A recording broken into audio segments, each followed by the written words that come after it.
Hi guys. All right, I think we are on. And Hello. Hey, What what are you we doing, got man? here? Ooh! 10 of Swords, 4 of Cups, and a wild tarot card thrower. So, okay. How's everybody doing? Good morning, good morning. Phil is with me, as you can tell.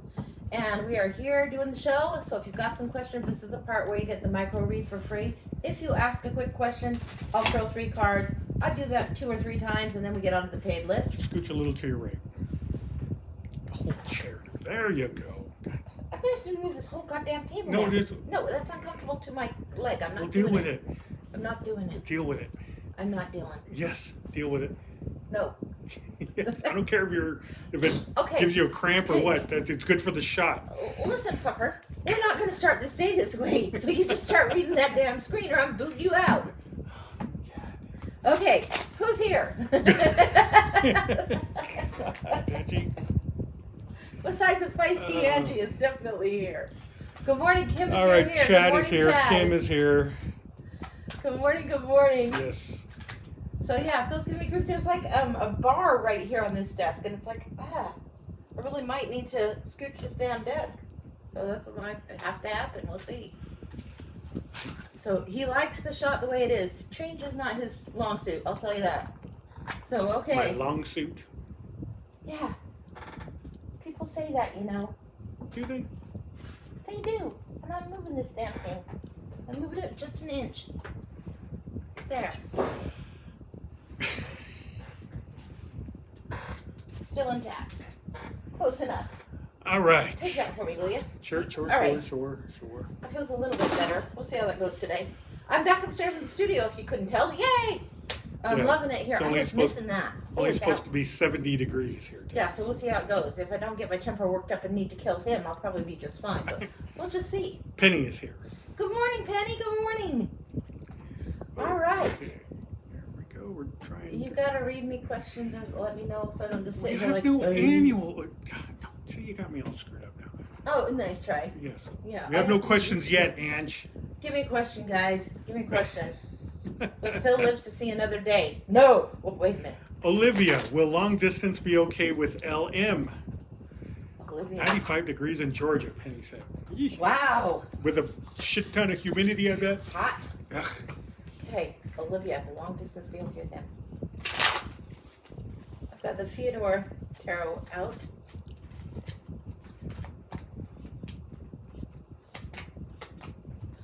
It looks like it actually would do all right. We've got the King of Swords. It's going to do all right.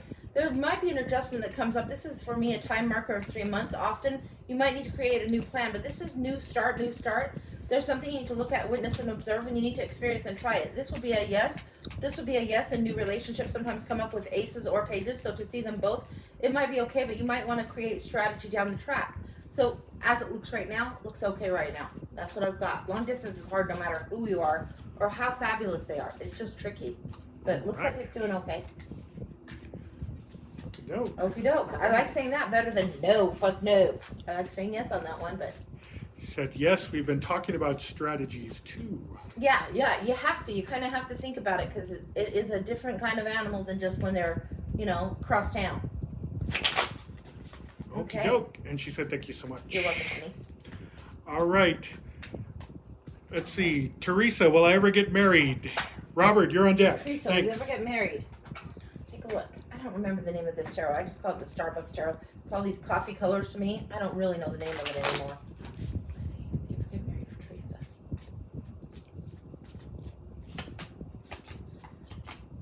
Yes, I think you will, actually, but it's going to take a little bit of time. There's something that is a past loss that you need to get over. There's this Emperor energy and self-determination, and the Queen of Wands is super appealing. So I'm getting, yes, you're definitely wanting this, you attract this, but there's something that you need to get over. I want to do a little bit of a snoop on this. We'll look a little bit deeper on this just for a minute. Yeah, you want this compassionate king energy. You want this more than this Emperor energy. This guy, to me, is more like the King of Wands. So you're going to have to watch out and switch up how you date, switch up who you date. But yeah, you got to get over this somehow in the past and move towards something new. But anybody could have told you that. Queen of Wands, very strong. She's got all the mojo in the world. She's the one that I say use your superpower wisely. Yeah, because she is sexy as hell. She's on fire and attractive and yeah. So be very, very aware of how you want to set up the rules for whatever the relationship is. set it up differently. It feels like the grief in the past and the way you did it in the past is absolutely not going to serve you. Absolutely not. So let that go. Okay. Wow. Yeah. This is, I don't know what the Starbucks deck is, but it's a good little one. And I've got 2 of them, but yeah, that's what that one is. Okay. All right. Okay, we have Robert. Okay. Before Robert, why don't you have a commercial real You quick? want to do my commercial? Yes. Okay. This is what we're doing. Phil's with me today, so I'm just going to be lost in the cards, reading. We have the Blind Oracle, where you get the read you need. You don't ask any questions. I just go into the Oracle cards, or Tarot and Oracle, or where Spirit leads, and we just go for it and find out what's going on. So we don't ask a question on that. We can do the year ahead for 30. That's the 12 months, plus 2 in the middle, plus a couple of nosy clarifiers to see what's going on. That's the year ahead. If you want a 1-question tarot reading, that's $30, and that's usually 7 to 10 cards, usually spread out through here, and that's $30. If you want the full, where I get super nosy, that's usually 15 to 20 cards, that's $40, and that's right here. And then I do my specialty reads, and I can do those since I'm up here, buy my crystal ball and the bones, or my past life cards. I can get into those, and I love to do the past life reads. So yeah, any of that is all good. Venmo, Cash App, PayPal, and the E comes before I in the word I see. So double check your spelling on that. It's easy to get that wrong. Okay, commercial over. All right, and Teresa did say thank you. You're welcome. Thank you so very much. You're welcome. All right, Penny, I need to know what kind of read you'd like. Penny, thanks. Right now we have Robert. Okay.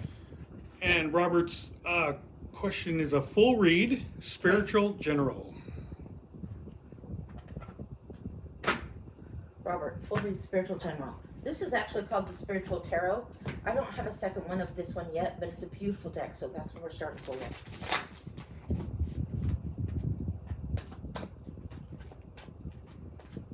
I want to look at pairs and see what kind of gifts that you should be focusing on or looking into a little bit more, and then we're going to go down below. So let's see what we got here.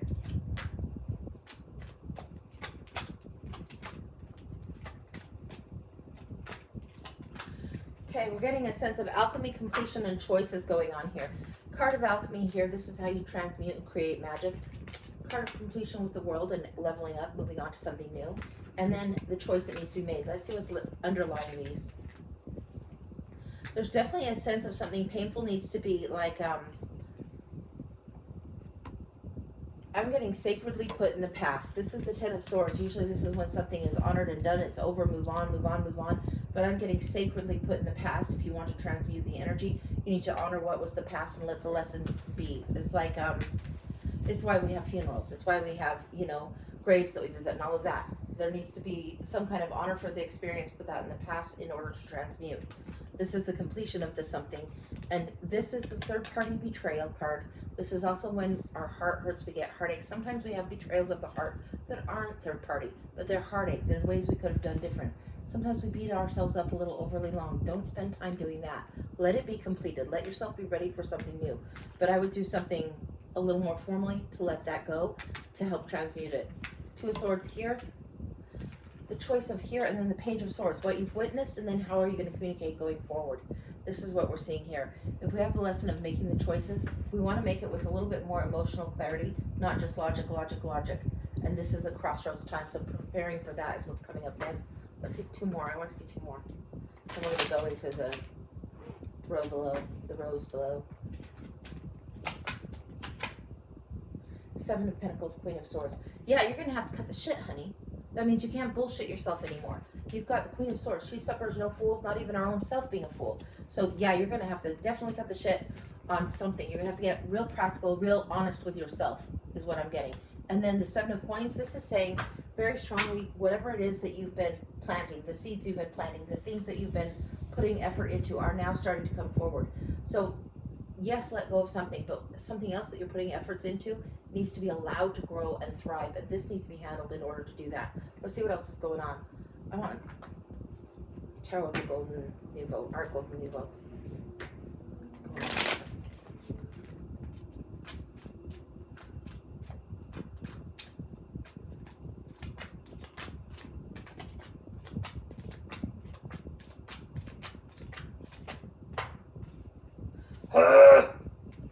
I do not like seeing the outcome as the devil. Something that you are chained to, you are having real difficulty letting go. It is up to you to decide how much you want to have that influence there. Now, this is an old lie that's going to be difficult. Some of the old lies that we all tell ourselves, old lies, We all have stories that are, I don't think I can do this. Yes, I think I can do that. We all have things that we know better than to do. And sometimes because we know better than to do them, we don't want to let go of them. They're a comfortable vice. Our vice of choice, our vice of preference. This is what's here in the outcome, and this is what's keeping you stuck. You want to move forward. There's a huge amount of desire to move forward, but you're holding on to something in the past, not willing to risk again. It's like the risk feels very scary. Consciously, you know you're ready to advance and move on. This is you in the position of now, and it's like you're a little bit batshit, a little bit cuckoo, a little bit not ready to go forward because of fear. This isn't serving. I want to see what's going on here. Because you have the Wheel of Fortune here and the anticipation here, but the Hangman. You're waiting for somebody else to create the change. This is you in synchronicity, wanting something different, but it's like you're waiting for somebody external. Meanwhile, you're juggling. How do we get you over this?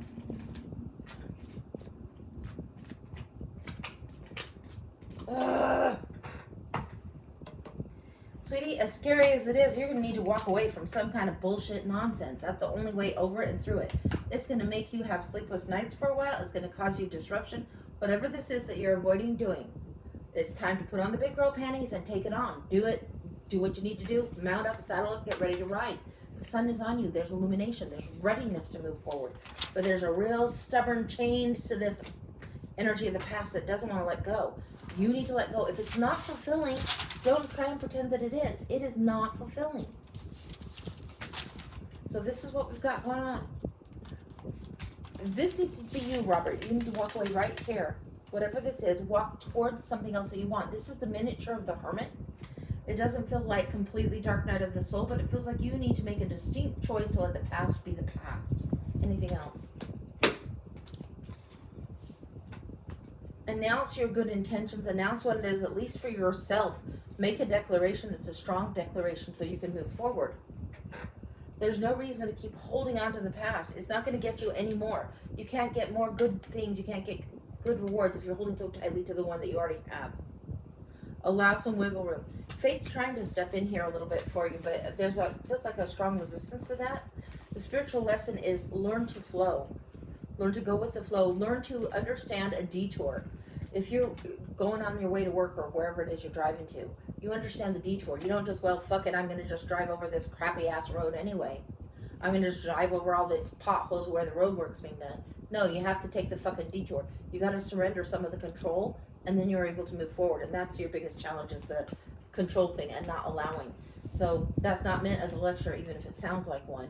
It's meant as advice to help you get on your soul's path a little quicker.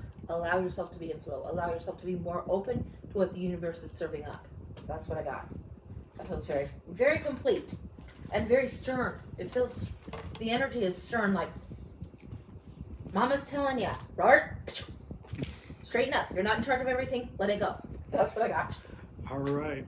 Robert said, thank you, Ange. I love reads that give us those strong truths. Spot on. You are welcome. You're welcome. And it's always said with love. And you guys know your life. Your higher selves know your lives better than I do. So it's like, okay, we just keep on doing the best we can do. That's all any of us could do. So keep at it, honey. That's what I got.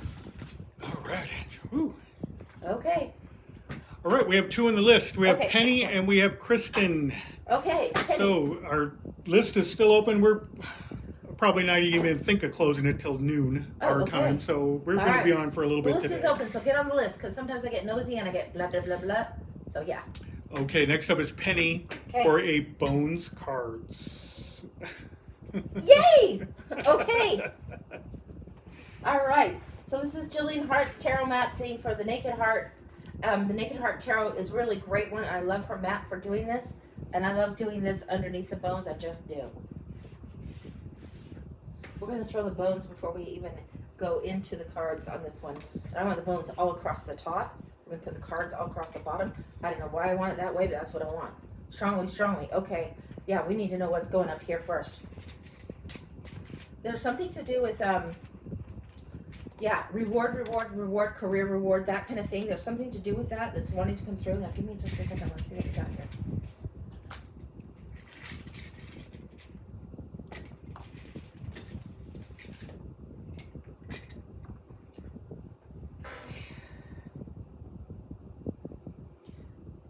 I think that you've been driving in reverse. It feels to me as though you're doing something quite backwards. You're really having this accent towards the past, towards the past.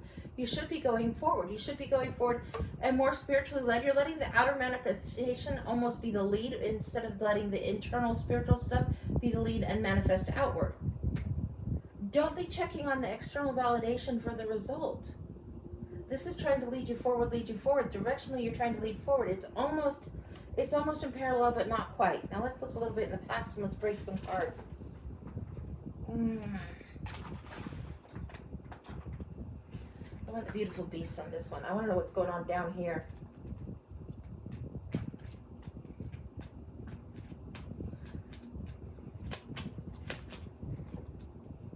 There's a loud kind of ruckus, and as I was looking this and I'm seeing the wolf, I'm thinking, what is the soul howling for?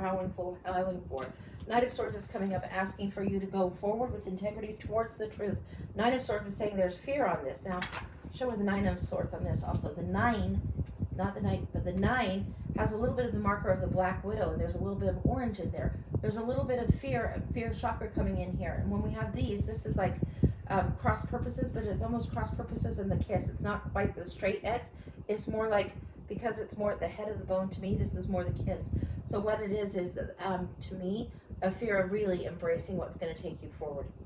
It's one toe in, one toe out. That kind of energy is what's going on. If you want to dive deep into the waters, you're going to have to get more than one toe in. It's like if you want to swim, you got to get in there. You are ready to take the dive. This one wants to move all forward. This is moving forward towards intuitive energy all through the center of here. It's like it's going to take you a little bit to really let go and release something from the past, dive in, really fully embrace more of what is your spiritual nature, even if it doesn't make sense to you. Even if you're like, okay, I'm going to do like some kind of Steph Intuitives here does aura paintings. That's not something that most people do. But if there's something that's creative that you want to do, even though maybe it's not been done before, or you don't even know that label or anybody else that's doing it, it doesn't mean you can't do it, and it doesn't mean you shouldn't do it. It's very much in your wheelhouse to do it. There's something coming through here, this soft, gentle energy, this way of pursuing something, the way of seeing, and it's very much a gentle flow, an easy flow, and something comforting coming through. There's something comforting about this energy that's coming through, not just spiritual, but a spiritual soothing, like a comforting coming through here. This feels like spirit guides, energies coming through in a high direction. This is the direction I want to carry you. I want to look here. What's the message from the spirit guides or angels towards you? This is high. 10 of Swords, you must move on. You must let go. Also, realign the vertebrae. Just like the vertebrae in the back. I love this deck for this. 10 of Swords. Realign the vertebrae. Letting go of some of those fears is going to serve you best. Realign, and then let it go. You have to move on. You have the 9 here where it's a nightmare. 10 is it moves on. Whatever is past is done. You have to move on. Okay, what else? Honor the pain. When I'm getting honor the pain, it doesn't mean wallow. That's two different things. Wallow is like, I woulda, coulda, shoulda, I wish I could go back, blah, blah, blah. Honor the pain is like, I learned this in that particular year, and I was a son of a bitch, tough-ass bastard, and I learned this. It was a difficult year. I survived it. I got through it, and I'm going to honor it. I learned how I can survive. I learned how to manage my money. I learned how to prioritize my time. I learned that I can stand on my own 2 feet. This is honor what it is that's helped build you up and stand tall. 7 of Swords, yeah. Travel more lightly. Leave some of the baggage behind. What is it you learned from 5 years ago, 4 years ago, 3 years ago? I'm getting this literally as if it's like a homework map for you. If you take one sentence to summarize the lesson of each of the past 5 years, you're going to have a way of going forward. You're going to have a way of honoring, seeing what you learned, not wallowing, just seeing what you learned, taking that sentence, knowing that that's a true statement about what you've been through, what you've survived, what you know now, and carry that forward. What else do we got? Now this gentle, compassionate, comforting energy coming through in a new creative way. Ooh, beautiful. Yes. This is something where you can transplant those lessons and move them forward. Transplant whatever. It's not necessarily transmute. It is transplant. Take the lesson of, this was a hard year. I really had to watch my pennies. I learned how to manage my money. Take that going forward. I know how to handle my money, and I can handle it in this business too, or in this avenue as well. This is something major, and it's not just about the money. That's just an example. The most important thing is to take these lessons of the past and transplant them so they can grow, so you can take those strengths. Really, I think you've forgotten the strength of your own creative force. We've got this coming through so strong, and we've got this coming through so strong. This wants to push, push, push. There's an undercurrent going on. This is something, the bare essential of who you are, how you've been able to do yourself, the leadership skills that you acquired in the last 5 years, and even further back before then. Those ones that are inherently there, that are part of your personality, part of your makeup, they aren't going to fail you now. You're just pursuing a different creative avenue. The core of what you've learned, the creativity of what you've learned is still there. So be more compassionate towards self first, and then more compassionate going forward. There's a flow. There's some sort of lesson you're supposed to bring through. Creativity and compassion, a comfort and a soothing that you're supposed to share with others. King of Swords. There's a little bit of a lesson in here. Now, usually you hear me say this one is the timestamp of 3 months. This one is feeling like, no, there's a lesson, there's a learning, there's a crowning knowledge, a crowning lesson. Back to school, a re-remembering school, a re-remembering lesson. So you're going to be teaching coming forward. Something that you're teaching going forward. This might be literally that you're intended to be teaching in the fall. Doesn't mean you're a certified teacher of this, that, the other. It means you're meant to use that resource of teaching as you show compassion at the same time, comforting going forward. Yeah, there's something also coming through on this one. There's like an angelic lesson how this is coming through. High, high, high. I told you to stand up, stand up, stand up, be aligned, be aligned. This is stand up, walk forward, walk on. Stars right here. Wow, show these. Holy shit. It's not batshit crazy. It's not batshit crazy at all. That's the star in the wheel of fortune. You're not howling at the moon. You're a little bit of a chicken shit, sure. But you're going forward. You're meant to be teaching going forward. There's something that you do that is comforting, that is soothing, that only you do, or the way that you do it is so distinct, and it is longed for. The world needs more of that to come forward. You already have the creative fire, the creative juice. We already know this about you. But there's something that is more compassionate energy coming forward, coming forward. There's almost a tenderness that wants to come through this, and I think gentleness is the right word. There's something about a lost soul, a lost child that you're going to reach to compassionately help, kind of almost, the imagery I'm getting is like you would reach your hand and help somebody with your hand, help them along, help them forward. I don't know who this is. This is somebody considerably younger than you. I don't know what it's about. And it's right here, it's right here. You're helping somebody else get rooted, get centered, find their own footing, find their own boundary. 3 of Pentacles. Oh. Sweetie, you're to be acting as benefactor for somebody. As we get older, we've held the light for others to follow the path that we've blazed. This is something that you're doing. It's why these are saying, take the lessons that you have already learned and use compassion towards someone else so you can lead them forward. You're acting as benefactor here. This is 3 of Coins here. 3 of Coins coming in big. The gentle, compassionate energy. This is also like spirit guide, but you're acting as earth angel, spirit guide to somebody else. You're acting compassionately to help them. You're helping them cross something difficult because of the difficulty you have gone through, because of what you've understood and how you've learned to stand independently. You're able and capable to help somebody else learn that they can as well. You're more than prepared for this. This is something you're prepared to. You have the 3 canteens to cross the desert, and this little one might need 1.5 of those canteens. You be prepared. They are needing to, okay, yes. What I'm getting is the phrase failure to launch. They're needing to launch, and it feels like you're going to help push them forward. Not sure what that's about, but that's what it feels like. What else is going on with this? You're going to understand part of your crone-ship, your wise self, your wise old wonderful hag self, your wise old crone self is coming through because of this. You'll understand that, yes, this is a different stage that you've entered into. The heartache in the past, leaving the rough waters for smooth right here. This is something that you've gone through, and it's something, because you've been through it and now there's been enough time and distance, somebody else can go through it and you can let them know, yeah, they'll come out okay.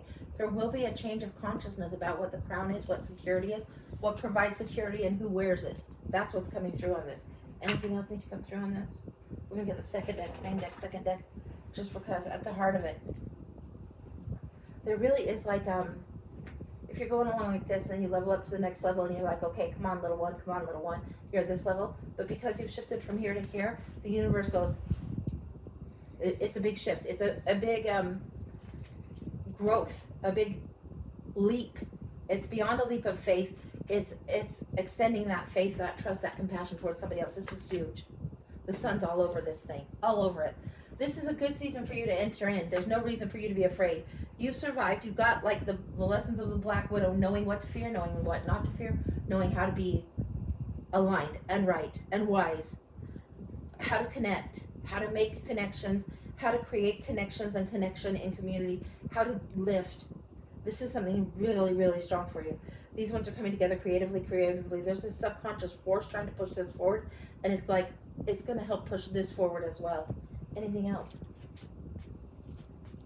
There's something about, I'm getting the word gossamer, silver gossamer. It's like finely woven silver, almost luminous silver fabric, gossamer. If you feel that in a breeze, if you see that, it's the color that's on this bone. You can show her directly. I'll take this up. Show her this. It's the color that's on this bone, and it's like it's a gentle breeze coming through. There's gossamer on the wind. There's look for the luminescent moments. Look for things when something catches your eye.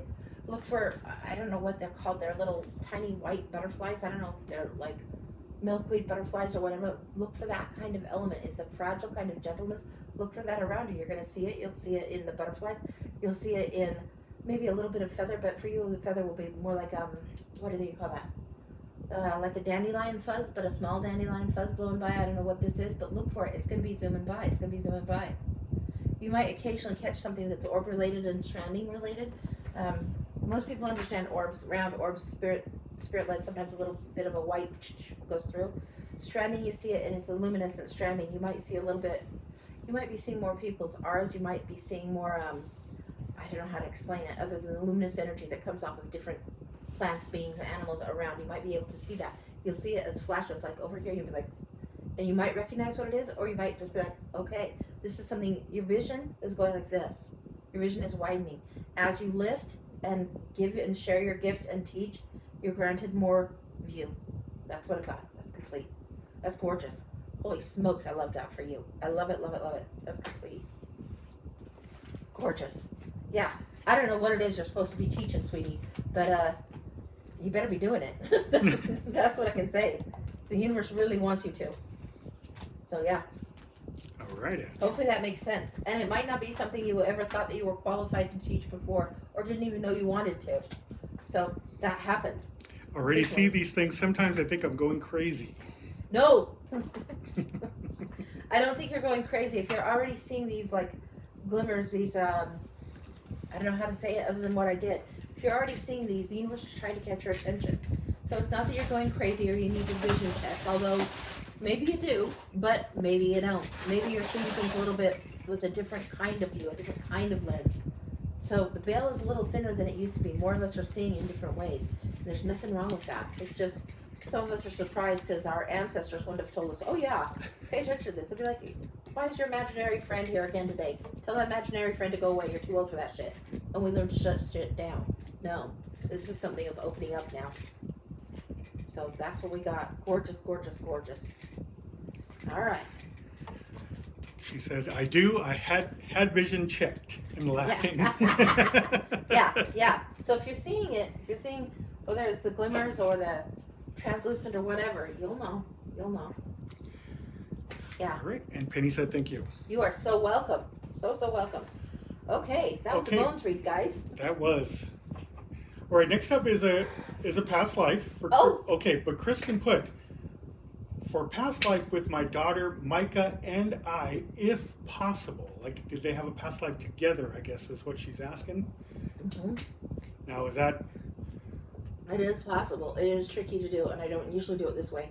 If it wants to come through, we'll let it come through. I'm certainly not going to get in the way. If it tells me something totally different, whatever is meant to come through will come through. But we can ask, and we can see what happens. Okay. All right, Kim. Kim knows. Okay. Well, past life. Yeah, it is possible. I've done this before with my sister and one of her daughters, and so I did this. But this is Krista and her daughter. But I've done it before. It is possible to do. Kristin. It's possible to do.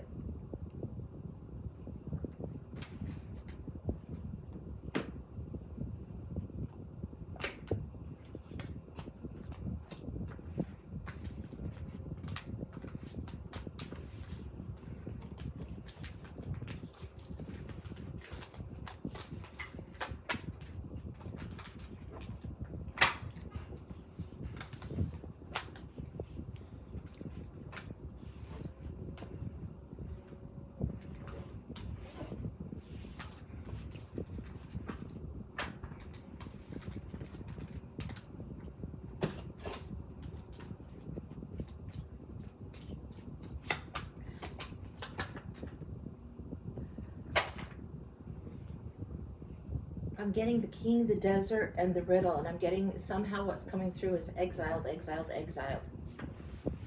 I'm not sure what that's about yet. Let's see what's coming in over here. Person A, person B, we'll know soon enough. Pioneer, inheritance. This is tornado. It's speaking of natural disaster and mansion. This is very, very interesting. It reads musician. I'm reading mansion, tornado, and mansion. This is beyond those.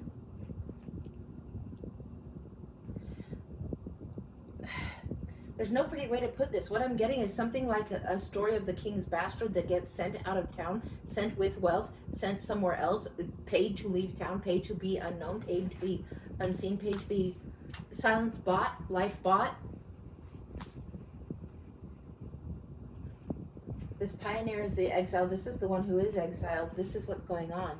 So this is coming through as the parental energy. This is coming through as the child energy. You are also in parent and child energy then. Are you in the same role, or is the parent her? Because we sometimes switch roles. Let's see what's going on. We've got leader. This is more relative to the king. Position of authority and crusader. This is more the child. What's coming through is the child is coming through as the child. I don't know if you're still the parent or she's still the child. Parent-child is coming through. King's influence on this and exiling, sending you somewhere else. This is one that, yes, is the bloodline of whoever that one would be. However, because the legitimacy is not there, this is why you're sent away. It's too threatening to have you sent here. You're sent on a task, a mission, go handle, go do this, go settle this space, go settle this place. This is like crossing the desert to unsolve the riddle, to answer the riddle. It's not just a fool's errand that you've been sent on this one. You've been sent, so has the child been sent. The child, it feels like you aren't sent while you're still pregnant. This is after the child has been around for a couple of years. Sent away. What's the riddle in this? What's the answer in this? Okay.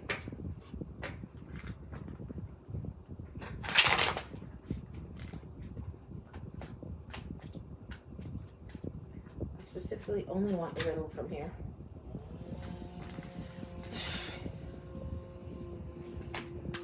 The people around the king, the older king, are greedy, and it's why he has sent you away. This is the old king coming through. The riddle is if you were to stay, to try and do something, that there will be others that would be threatening, menacing, not wanting to share, not wanting to have you even exist in that kind of environment. There's a little bit of tiresomeness. It feels like this king, this parent of this child, the king, father, parent, feels like he very much was older than you. You were probably 15 years younger at least. And these people didn't like this. These people didn't like this at all.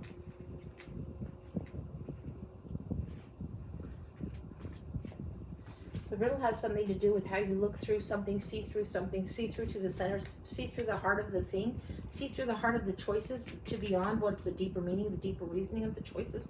I think you're able to see it. I think you willingly go. You will understand. You will be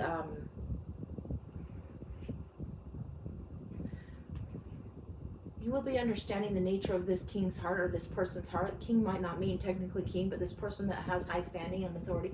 You understand their heart well enough to understand that his desire, his will, his reasoning for you to do this is to get you out of this troublesome situation. You're up troublesome creek. This is what the problem is.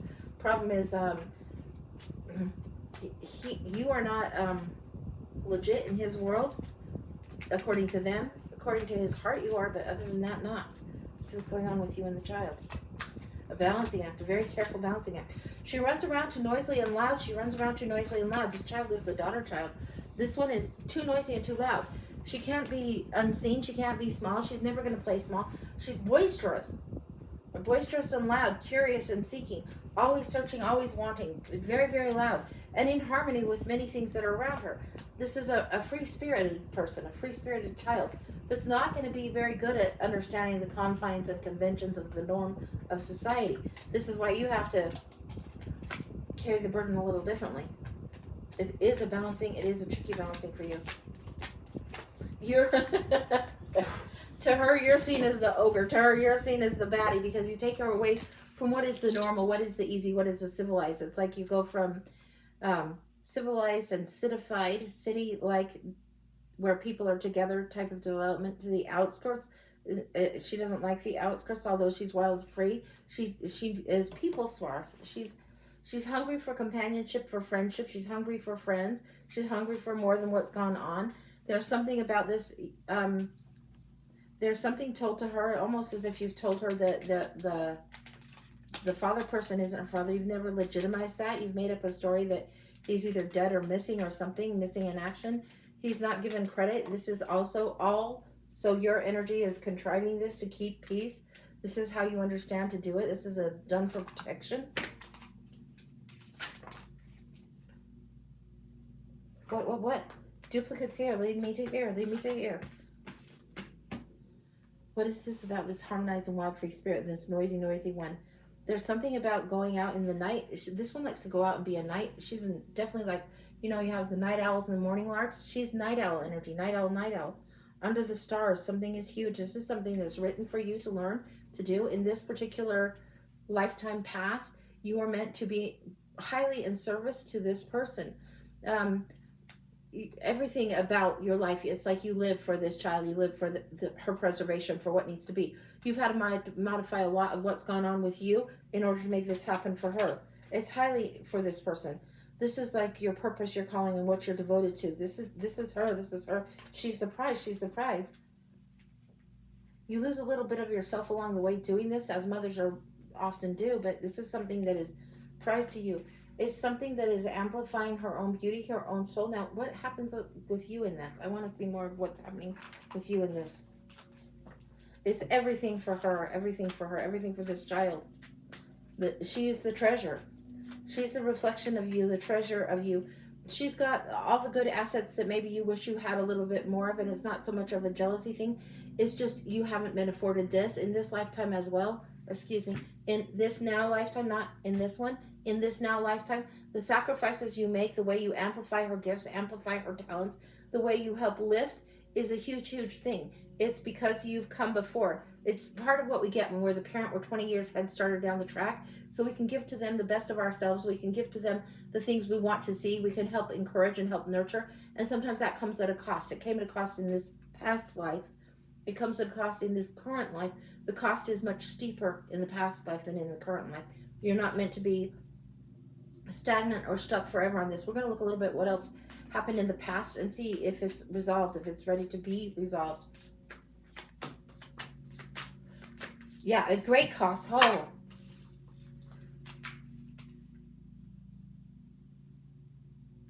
At great cost, it feels like you had to endeavor and take your adventure deep into the heart of the woods. You had to leave a lot of your family in order to do this because of this child. It's like, because of this occurrence, because of who he was, and because of the way your family's rigidity was, this is what you chose to do. Because of this, back then, it was very hard. It's not like you were disowned or shunned, but you would have been, should you have stayed, you would have been. And it's not like they didn't know some of the situation. There was reason to do this, and there was accommodation made for doing this. It feels like the family, your family in this past life, was accommodated by him, by the king father person, so you would go away. And that was the deal that was struck, and it benefited the family, it benefited the child, and you knew it benefited you, but you had to pay the high price because you had to leave everything behind.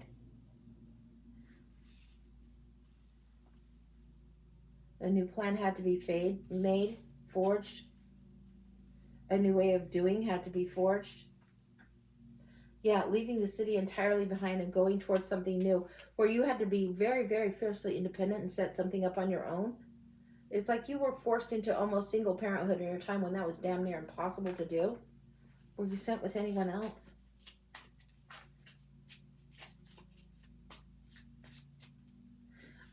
This card's coming through, and it feels like You don't know how to even, like, this one is showing me you don't even know how to do the basics of survival. It feels like you were sent with someone else. Like, a guardian that's going to help. This is also, somebody that keeps an eye on you for his behalf. All we're seeing is the hands here. You don't know how to even do this. You don't know how to start a fire basically on your own. You don't know how to do this. These are the skills you're learning. So you are sent with someone, a companion sent with you.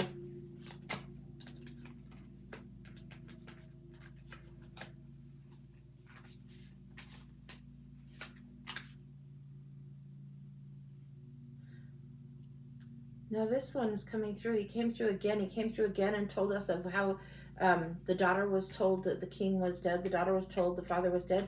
This is coming through as the king's emissary. This one's coming through as like double agent energy. This one's coming through as he keeps an eye on you and he is guarding you, but he's always reporting back to the king and to your mother. It feels like your mother wants to keep tabs on you. Your mother knows this person also.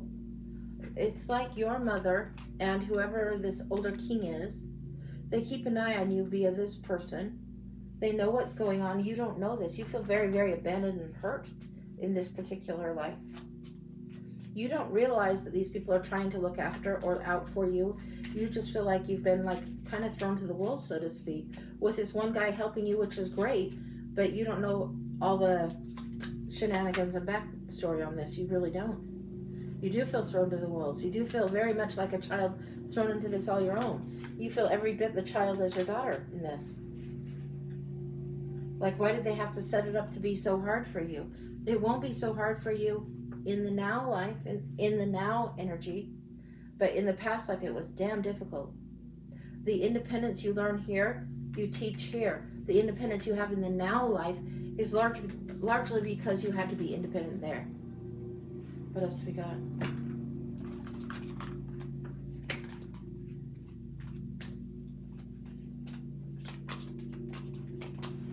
Ooh.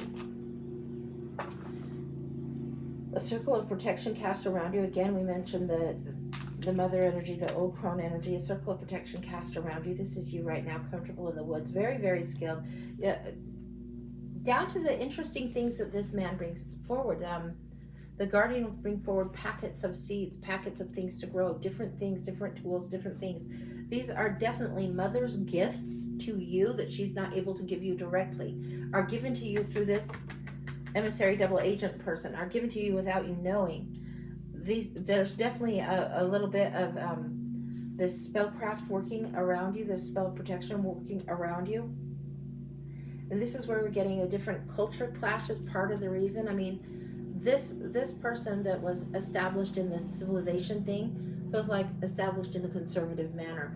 You were outside those boundaries. It feels like if somebody was maybe super, super hyper religious here and you were like hyper earth, nature, druid, pagan, it's that kind of thing. It's the cultures would have clashed back then. You're learning the ways, you're learning the things, again, through the emissary and through some of the things. This is interesting. I'm getting, here's this old book I found in a shop in town. I think you'll like it. I think you should check it out. Maybe the daughter will like it. There's stories about things in here, and there's also instructions in these stories that are coming through. It's coming through here, it's going through here, and it's going right through here. The way the stories are done, the way the teaching is done about cooking, about growing, about any of it, it's all done. It's something that's in the book. If you were to look in modern times, you would look and see like grandma's old recipes or journals of somebody. This is what's passed, a little bit of this book, a little bit of this book writing. There wasn't a lot of people doing writing in this particular era. There were seeds, and then there might be a drawing, there might be a sketch. Then there might be a story that you would know. This is how knowledge was transferred. The way that you have a clarity to triumph over challenges is coming through. It's coming through the matrilineal line more than the king's line. As big as it is about the king, what's sent for you, for your knowledge, for your clarity, is sent by your mama through to you and through you to her. It's sent through this way. It's really an interesting story, because every lesson that is amplified, it's like done in duo in this life, and you're doing it singularly here. It's like you've shifted from the role here to this. Anything else? What happens during this all this time? You're very much become this like a woman of the forest, a woman of the trees all the time, all the time. There is comfort and plenty around you all the time. You travel a lot. You travel quite a lot. You learn how to fend for yourself, take care of yourself. You learn independence. You learn how to utilize your resources really, really well. You still practice some of the older ways, but you're not without. And it doesn't feel like that you lean into love very strongly again in this particular lifetime. It's not all about the romance, the romance, the romance. It's all about the treasured child. And I think the failure to realize in this life, this past life, that you were your mother's treasured child. She would do anything she could to help spare and help create space for you. And this is how it was done back then. The ways seem unconventional and even harsh. They seem a little bit like she knew that she would probably, you might hold a grudge against her because of feeling abandoned in this past life. This is what she knew, but she also knew this was what would keep you guys alive and thriving, just like you do. This would keep her alive and thriving. This is what's going on. There will be a period of time where there is misunderstanding because one generation does it for the good of the next, but the generation coming up can't see or understand that. That's the difficulty they're in. There's traveling, and not much more on romance. Your heart is closed in this one. Your heart might be more open to romance again later in this now life than it was in this one, even after all of this craziness, difficulty. Yes, more open now. Your free-spirited nature, your wild spirit can come through again. There is a time now for you to come through and bring this through. This comes through all the time. This is the child, the young girl wanting to seek and wanting to play, wanting to move forward, ever forward, wanting knowledge, wanting wisdom, curious, always wanting to learn. This is the desire to learn, to run towards whatever is the learning. The curiosity card comes through again. And there's wisdom of the tree. There's ancestral wisdom that will be passed down. So when you're curious about something, it's because this is other side whispering, saying, hey, follow this, pursue this, pursue this. There's ancestral wisdom that will be passed down in following the nature, your own curiosity. And this feels like something, the curiosity, the desire to learn, like a sponge, is strong with you in this life. It'll be strong with you in every life. And with the free-spiritedness, there comes a way of convention be damned, whatever is traditions be damned. As far as the societal norms and convention, no. You're ready to just do it on your own terms very much in this life because you did it so strongly in this life. It's not as harsh in the current life as it was back then. And back then it was plenty harsh. But yeah, you felt very much, it's not so much that you have to be the lone wolf. You felt very much you were thrown to the wolves. You can do it in this way. The black silk wants to come through. In this way, you learned how to be the lone wolf in the past life that we're looking at here. But you also know what is the value of the pack. And this is something you're learning to incorporate more in the current timeline. That's what I've got. That's complete. That's gorgeous. Holy smokes.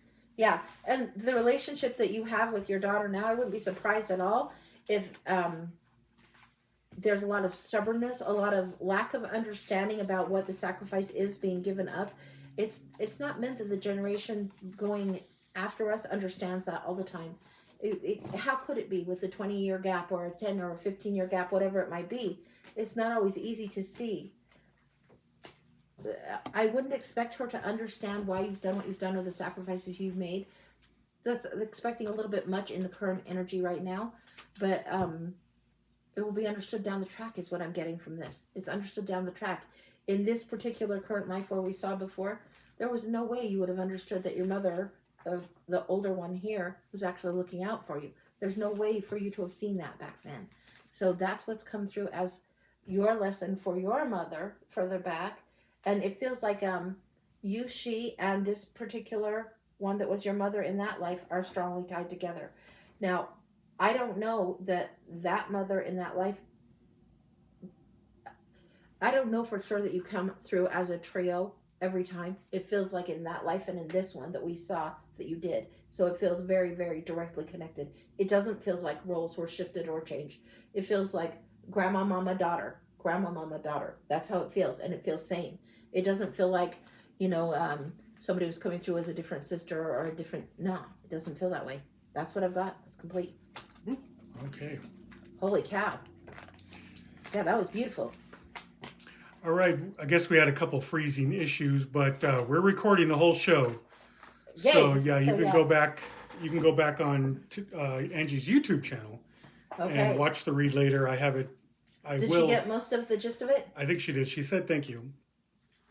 You're welcome, honey. But yeah, anyway, Kristin, you can always go back later on, and Jack, who's going to read next, is better on. And Kristin said, yes, I did.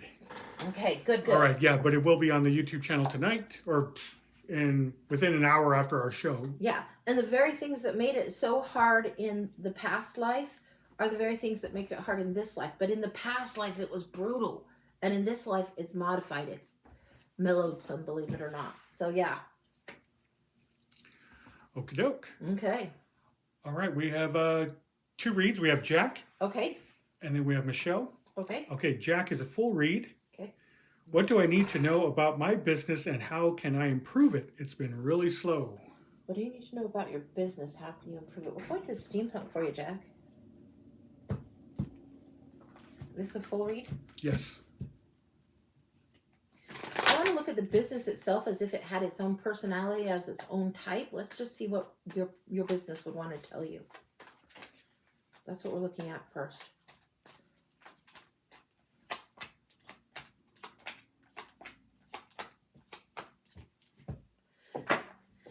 My way or the highway is coming up a little bit tough and is getting you to be locked out. It's getting you out in the cold. There's a stubbornness that comes through that gets you locked out. So when you are stubborn or perhaps a little bit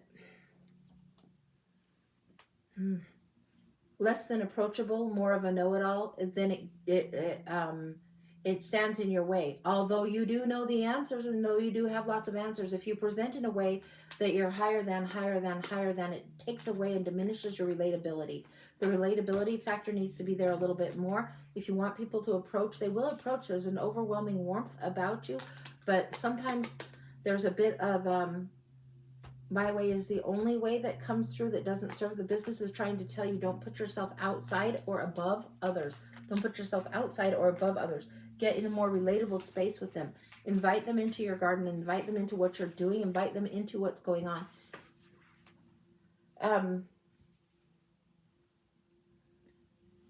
There's a certain level of distance between you and whoever would be the customer, the person, that this wall needs to come down. And this is difficult for you. There's a little bit more vulnerability that needs to be there. And it's like paddling quicker doesn't balance it out. There needs to be, the wall needs to come down. This will happen in time. It takes a little bit of doing. This is not an easy ask for you. You're happy to share about your experience, what you know, what you've learned, what you've gleaned, but you do it from a point of distance, not an equal footing. And it leaves you paddling. There's luxury in the garden when the wall comes down, when you invite others in. You can check and see how things are going. Yes, it's your business. Yes, you want to direct it. But the garden wall needs to be shorter. So maybe sharing more of my personal story? Absolutely. Yeah, absolutely. Share your personal story from not a know-it-all point of view. Just because you've experienced a thing and you've gone through it doesn't mean other people are going to go through it the same. So you can share your personal story and get personal, get more real and get more relatable. Welcome other people in. It's okay to share your flaws. It's okay to not be perfect. It's okay to share, yeah, I don't have all the answers, or this is where I, in my experience, fucked up and I could have done differently. That kind of thing. You're learning to alchemize and transmute. There's ringing in my ear now. Your listening needs to be sharpened. As soon as I pick this up, this high, your listening needs to be sharpened. So as you're sharing your story, you also need to listen.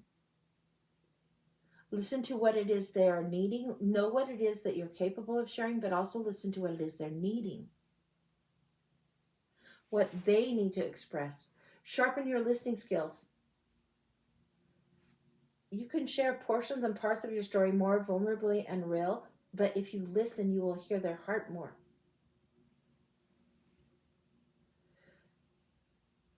Be in connection instead of creating outsiders. Be still and listen more. You're going to be learning this for the next 4 months.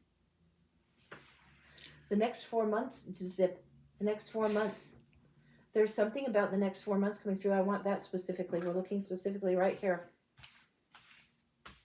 The next 4 months, specifically what's going on. There is this flow that you need to be in order to transmute. It doesn't happen overnight, honey. It doesn't happen overnight. You need to take things to slow down and listen. Listen to what it is that you can share. Come from a place of what can I give? How can I serve? That will help a lot. But also listen to what they are telling you. If they say the price is too damn high, it might be that you value at a certain price, but maybe that for them it is too damn high. If they say, I don't have this much time to do blah, blah, blah, I'd like a shorter version, or I'd like a little, if you were listening to music and all it was bass drums, bass drums, bass drums, but you wanted to hear the melody and all you could hear was the bass drums, you need to dial down the fucking bass. That's what I'm getting. The secrets that you can share, the knowledge that you have, the wisdom that you can share is important, but it takes time to cultivate and grow. It takes time to allow yourself to see what you're doing, and part of it needs to be where you can see it over a period of time. You are carrying a different kind of burden by choosing to do what you're doing. Understand, you're choosing to do this work. It's not going to come snap, snap, snap. It's part of the path you must walk. If you're walking really true to yourself, it might sometimes feel very burdened. It might feel difficult. It might feel like it's not coming together fast enough. Trust the universe is putting together in the way that it's meant to be put together. Get out of your own way is what I'm getting. The Knight of Swords comes through. Stand in your integrity. Suffer no fools and suffer no idiots is part of her message, but she gets mistaken as the bitch because she's abrupt. This is something where a softening needs to happen. You don't need to be mistaken as the bitch. You can be fair about things, but sometimes there's an abrasiveness to her that need not be there. So there can be a gentling in the way you bring the truth forward.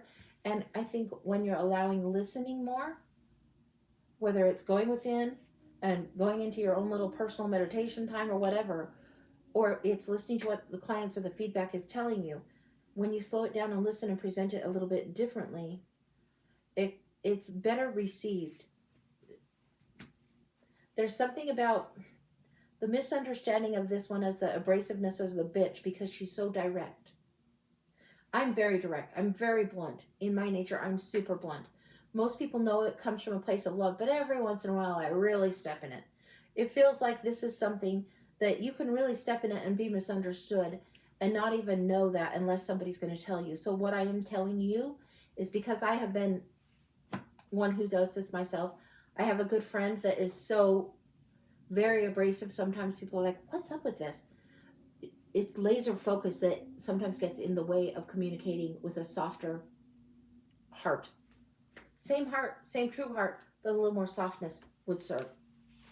What else? What else does your business want to tell you? Remember why you wanted to offer it. Remember why you wanted to offer it. This is a card of nostalgia. And in this case, it doesn't mean sugarcoat anything. It remember the reason that you wanted to do this business. Remember your love of this thing. What is it that you love about doing it? Because it needs to be carried forward.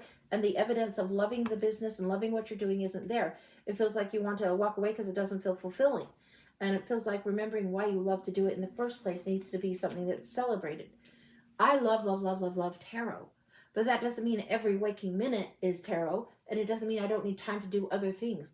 There needs to be a little bit more balance brought in where you can have the love of your business and also have your own zone of chill out time too.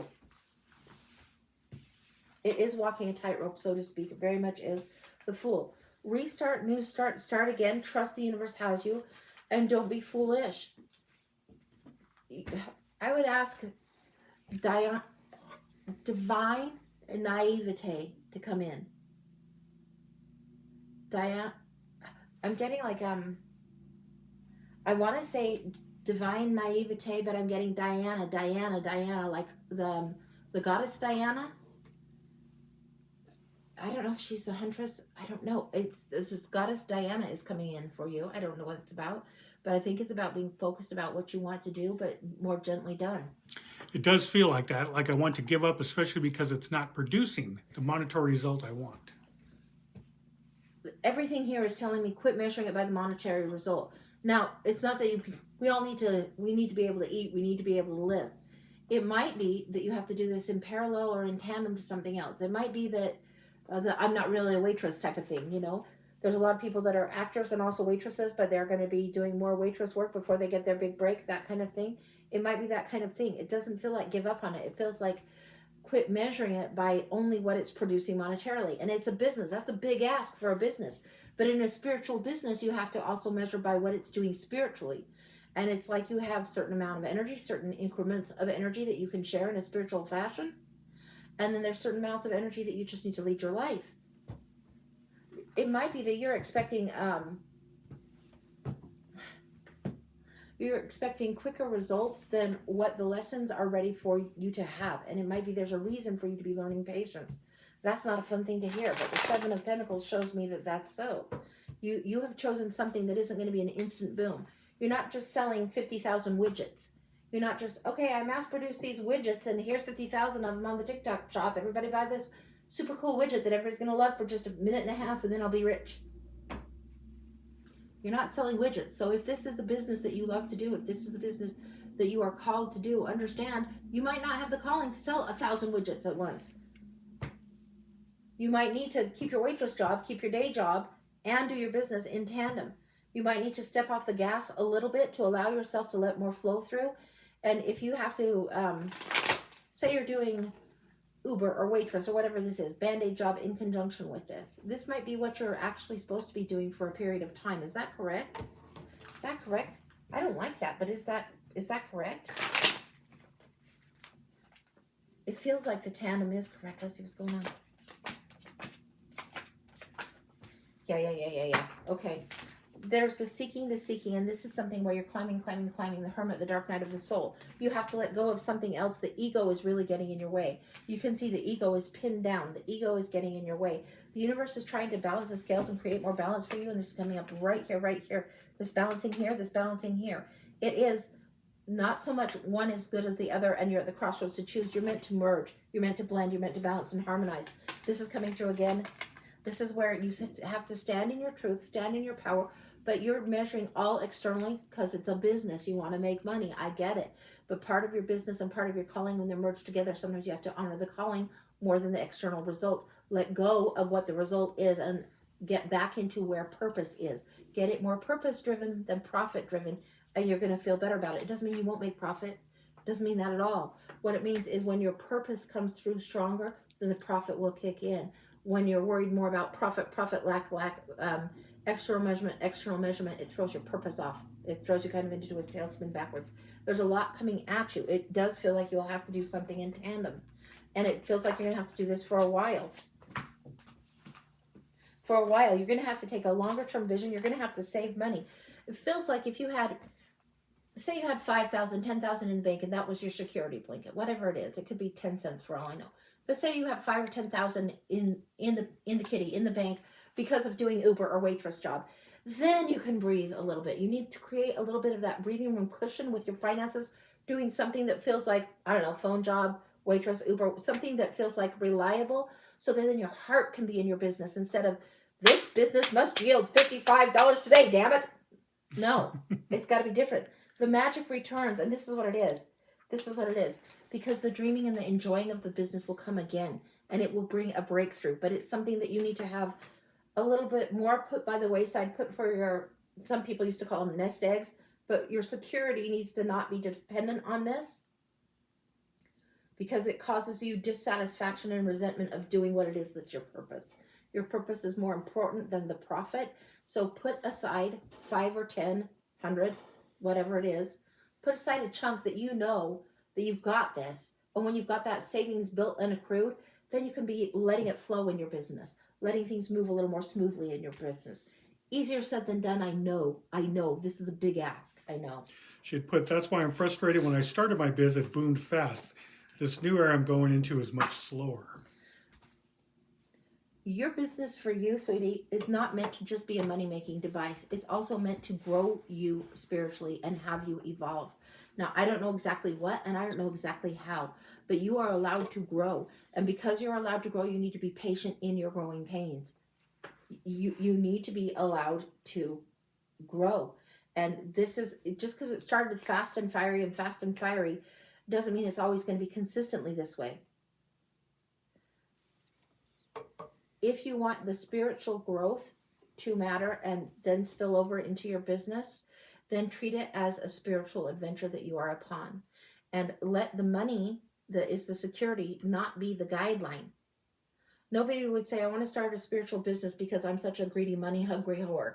I'm going to just sell tarot stuff, and I'm just going to be like $5 and tell them whatever bullshit they need to hear.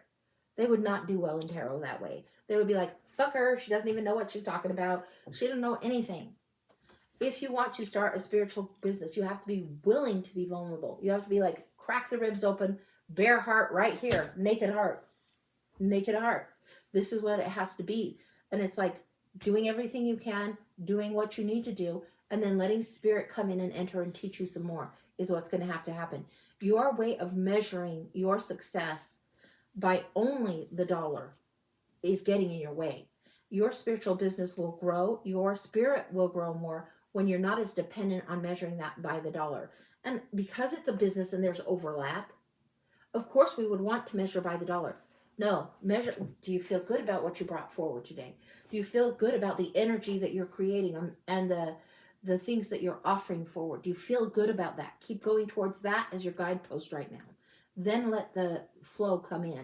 Because when you're only measuring by the dollar or by the income, it's the wrong guidepost. It gets you off course. I don't know why it gets you off course.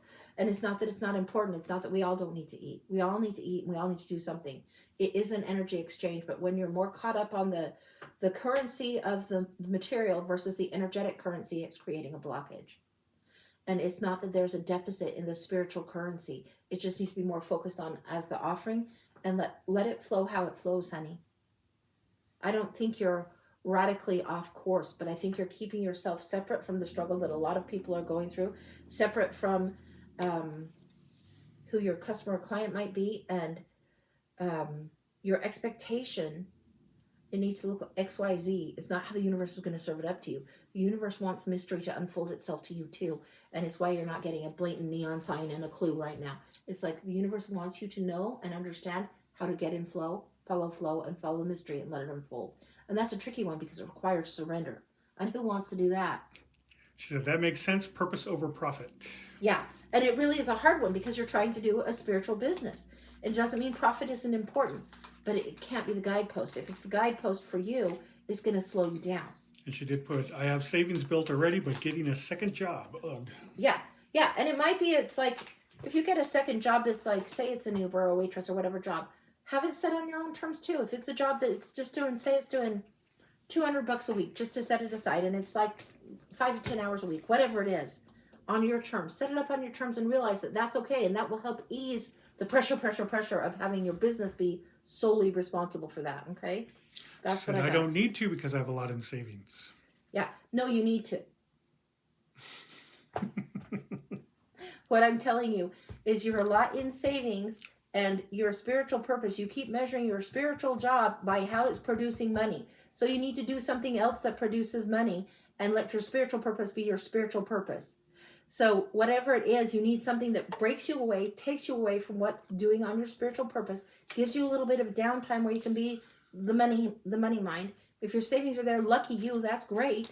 But you're still focusing on measuring screwy. So you need to learn to not measure it by that metric. That metric is out of whack for you. And it's not going to get in whack until you sacrifice an increment of time doing something else. So that's what I've got. I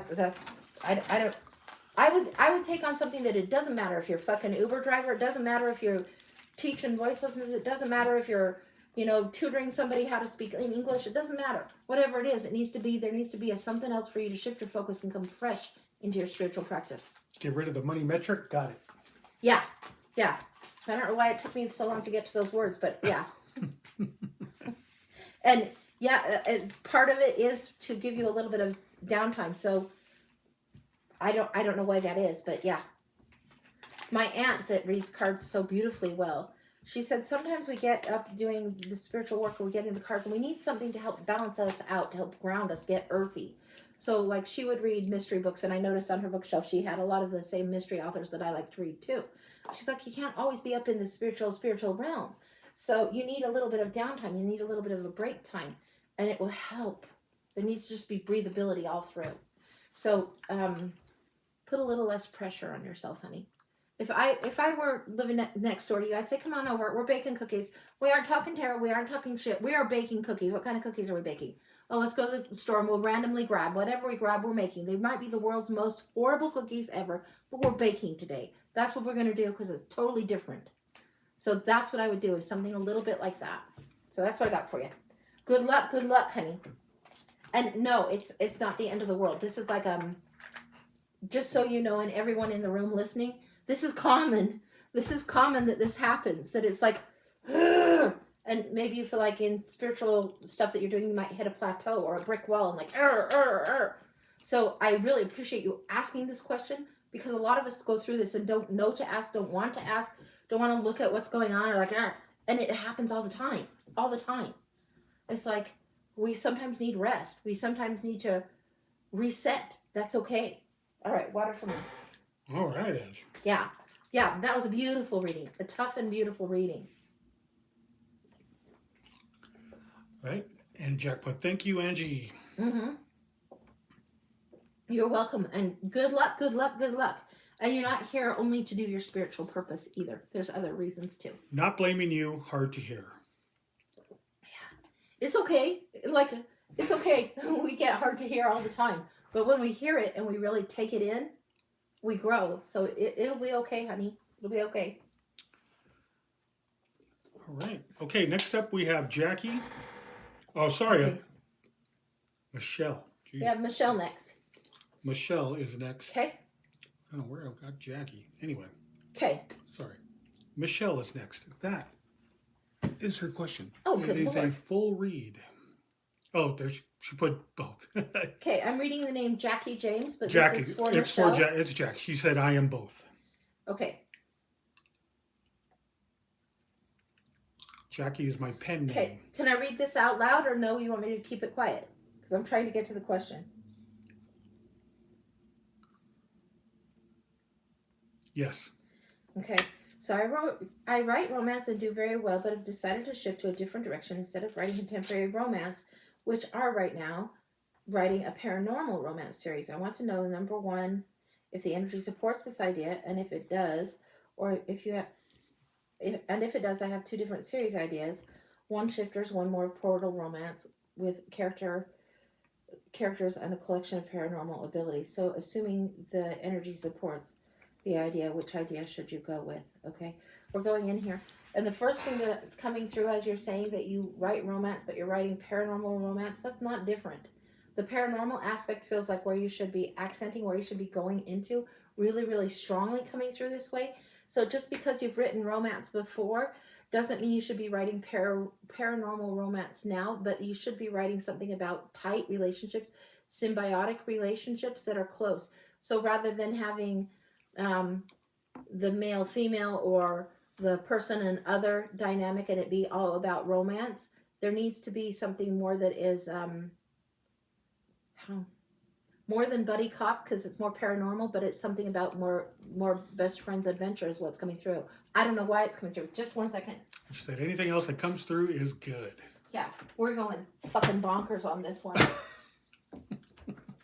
I'm telling you what, we are in Tarot of the Vampires here, and David Corsi is the Ghost Tarot. So, and these are like the darker decks, and we're in my Halloween section of my decks, because I've got 600 decks, but wow, this is a good one for this.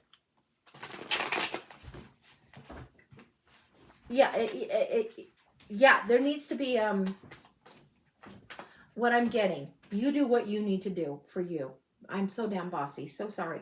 What I'm getting is, if you are showing a little bit of problem solving, rendering justice and adventure all in the same kind of paranormal thing, it would be good. You have the capacity to write more than romance, and just because you're shifting out of romance into paranormal romance, it doesn't feel big enough of a shift, and it certainly isn't as different as you think, because character drives your stories really well. You understand character quite well. Very well. It feels like you also understand banter quite well. So banter can happen between, like when we see it in old school Harlequins, you see this banter of how she doesn't like the guy, and then she's in love with the guy, blah blah blah. So you understand that, you understand those devices, the way you've cut your teeth in writing, and the way you've learned to write, and the chops that you've developed over a course of time with your writing. It doesn't mean it's only applicable to that dynamic. All right. Oh yeah, powerhouse female lead is coming through in a strong, strong way. Huge, huge way. The companions that go with her. There's something about also, it feels like a stasis of time, frozen time, Snow White imagery. I'm sure you're picking up here, but this is like the woman and the companions that also help. It's more like adventure and then seeking and questing. It's more like a questing type of thing, a breaking through. Yes, there is like an arch nemesis. Yes, there is something going on here. And one following and persisting to following their own desire. This is something going on. In romance, they follow their own desire, but the object of their desire is always another person. This is something even bigger. This is something where somebody is coming into their own power. This is what's coming through here. I want to read one of these. You haven't written it, but I want to read it. Oh, those just come flying, flying, flying. There's the terrors coming through.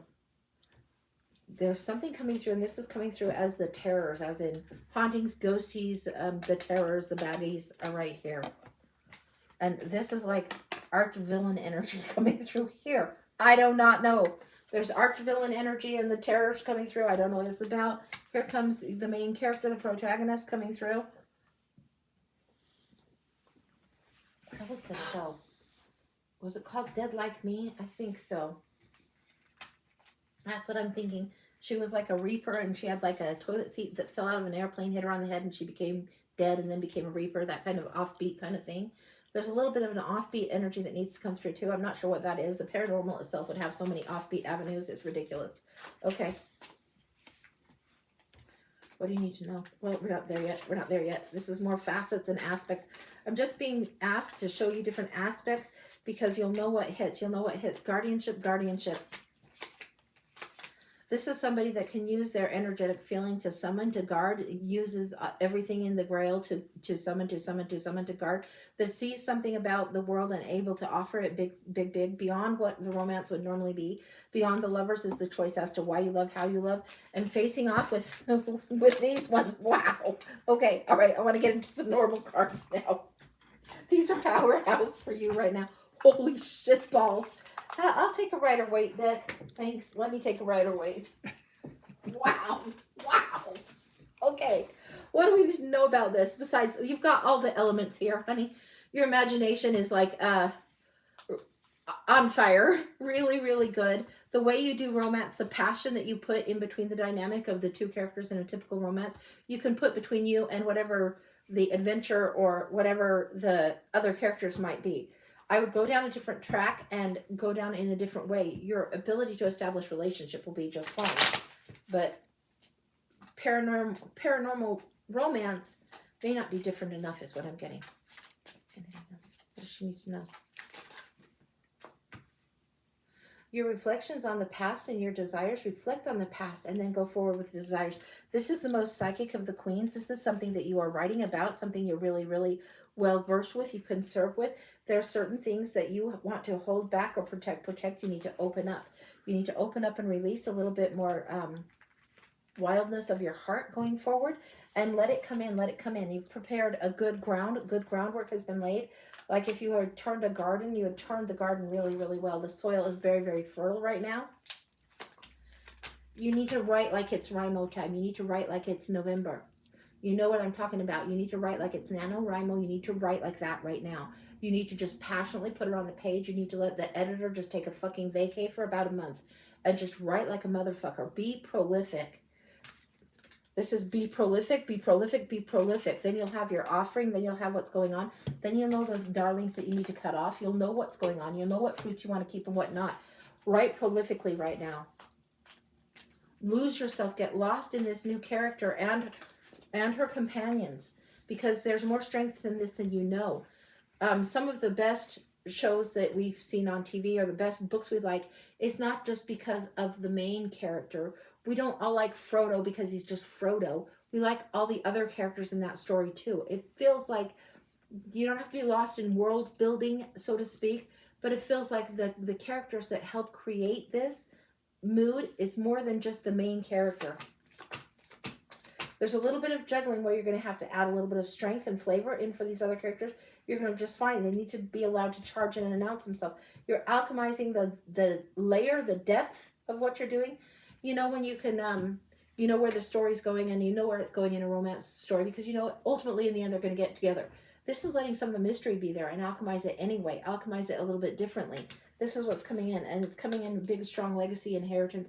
It's coming through breakthrough energy for you. You've done a lot of the groundwork. This is over time. You've built the chops, built the skills. It's coming through over time. This is breakthrough energy for you. This is how you're going to have a breakthrough in how you approach your gift, your talent, and your writing. It does come second nature to you. Now you're just opening up the window bigger, opening up the view bigger. Yeah, there's a celebration outside of what would be the happy ever after. This is weddings, graduations, and births. That's the meaning of this card. But it's outside the castle. It's outside the norm. It's outside the town. It's going to be outside what was your norm for sure. This is something you're gifted to do. You're prolific at it. You're going to be just fine. And if it doesn't feel satisfying, then turn away from that. So if you're writing something, you write a chapter, it's like, that one was kind of shitty. Take it on a different tangent. This is what I'm getting. Take it somewhere else. It's okay to explore the wilds. Anything else going on for her? Definitely continue the writing. Yeah. There is something that's coming through. There's preparedness to come through. New messaging coming through. New messaging, new way of doing. Graduation, leveling up. This is something that's going to be really interesting for you. Really, really interesting for you. Moving forward. I don't know enough about this series, but I'm getting the reference, so I'll share it. There's something about like I think it's called True Blood series. Sookie Stackhouse. I think that's the True Blood series. They put it on TV. The books, I think, were a little better. I think I listened to maybe 15, 16, before I met Phil. So it's got to be like at least 15 years ago. But I don't think they were always all about the romance. There was a whole entire atmosphere. And I don't know where the story went, but that's coming through as a reference point for me to give you, because when I originally picked those up, they had other atmosphere going on, other players, other agendas, other contingencies going on. I don't know why that's coming through. I don't need to know. Okay. It's going to be a perfect fit for you then. That's why it's coming through. Something you'll know the reference, and you might even know the series better than I do on that. That's what's come through.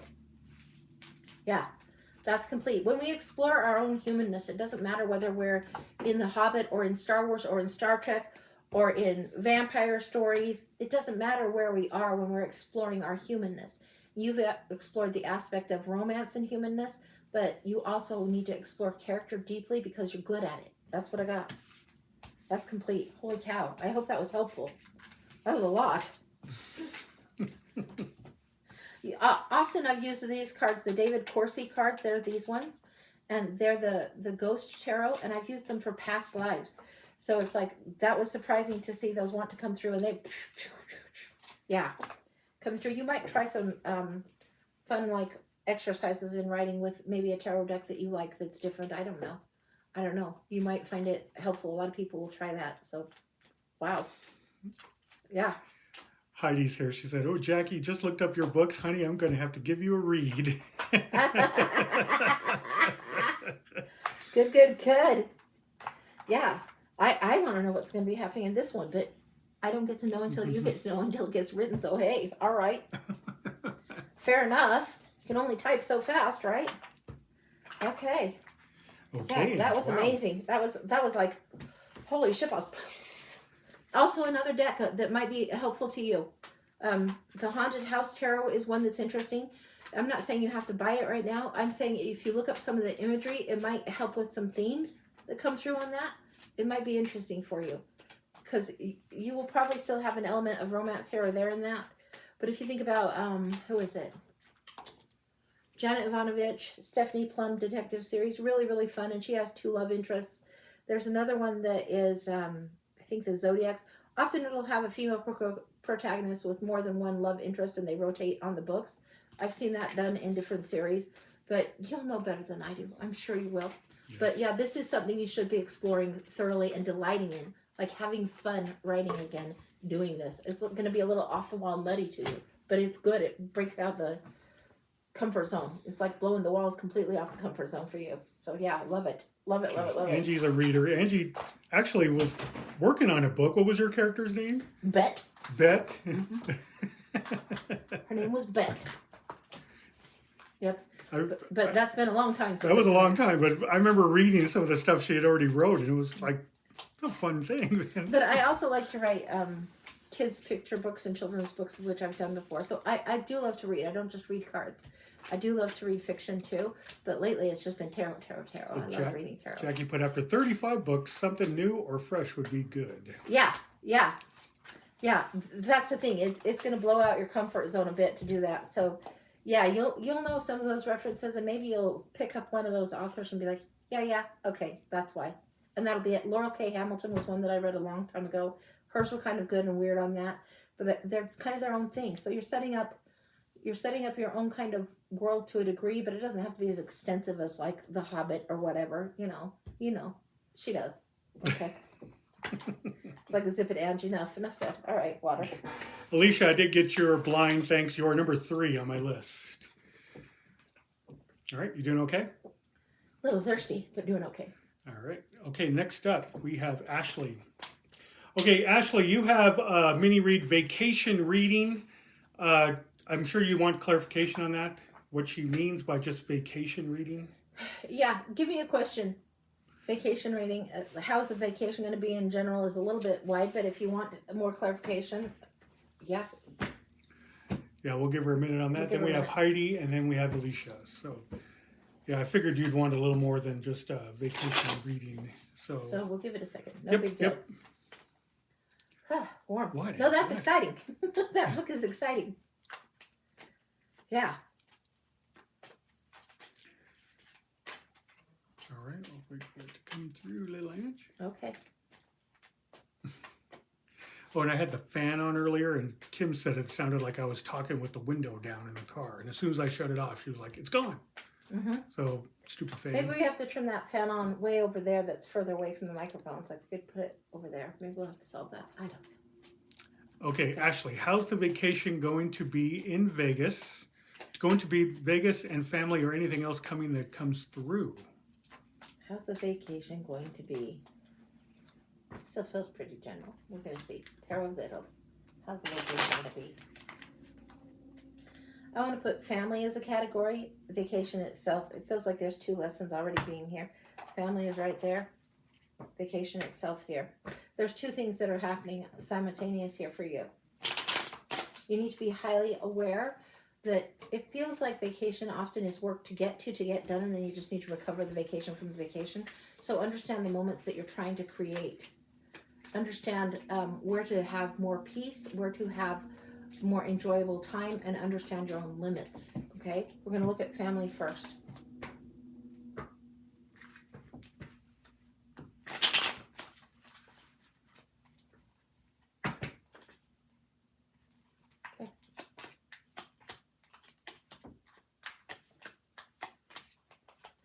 I'm getting a couple of, I was getting like daisies, but I think it's actually gears that I'm getting. This kind of flowery shape, family shape, and it feels like this is the gear. This is how you get things rolling, flowing, moving. 7 of Cups. You have a little bit of pie in the sky thinking about how it's going to be. This is pie in the sky thinking about family, and meet them where they are. Understand the family, who they are. Don't expect them to change or operate exactly the same as you. Some of the dreaminess, the delusion, confusion, and procrastination that goes on with this card. It feels more like delusion, confusion. Just because they're family doesn't mean they think the same as you, doesn't mean they always are going to agree with you or be in agreement. And don't be overly idealistic about it. Be a little bit practical about they are who they are. Allow. Your truth that you carry forward is perfectly fine, but be where you're celebrated, not where you're tolerated. If you're in a situation that's a family situation and it's feeling either strained or tense, or people might be debating shit, or there's just too much friction for you, it's okay to step back. You got to go to the bathroom. You got to go get a drink, get some water from the 7-Eleven, whatever it is. It's okay to step back. Be where you're celebrated. Shift the energy up. When this happens, if there is a little bit of chaotic energy, Remember to be where you're celebrated. You don't have to be taking shit off of anyone, but you don't have to be in an argument either. High Priestess knows her own wisdom. She knows her own mystery. She knows how to create what she wants to create. She sits at the gate of what is being created here. There's the Hermit, and then there's Strength. It feels like there's going to be something where you're going to, this feels like the High Priestess, you are going to know when to step back and when to let, this one feels like, this is somebody that almost takes all the oxygen out of the room. This is what's coming through. The very, very charismatic Leo, big, larger than life type of family member. Not every family has one, but some families have a couple of them. It makes it a little bit difficult, so you might want to lean back, lay back a little bit when that happens. It feels like there's going to be clarity. This is something that's probably worth doing, and it's worth standing your ground when you need to. It's worth holding your own. There is resilience in you. You will come through it okay. You have here the Four of Cups. Don't reject the opportunity, because some people have a little bit of personalities that are difficult for you, or difficult perhaps for the whole damn world. But don't reject the beauty in the memories that can be created at this time for you. Hold to what it is that's your own. Hold on to your own without having to be adversarial in relation to family. And understand also, if you are going to Vegas or just in general, summer gets things hot. With hot temperatures becomes short patience. So be aware on that. That's just general. Anybody would know that. There's not a tarot card for that. But you're going to need a little bit more patience, and you're going to need to step back and chill. You're going to need to get a little bit of water when you're feeling like, why am I even doing this? I've heard this is his family stories over and over and over. I don't even know all these fuckers. We've heard the story 50 million times, and here I am sitting through it one more time. You'll know when you need a breather. Take a breather. Take a breather. All right. Vacation in general. Let's see what's going on.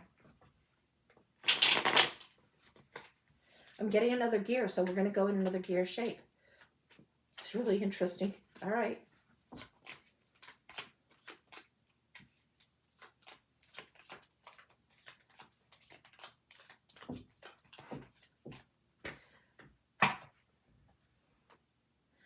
Don't be fearful in what it is that you're trying to accomplish with this. Some of this unknown is meant to be part of the adventure. You have enough light to guide yourself.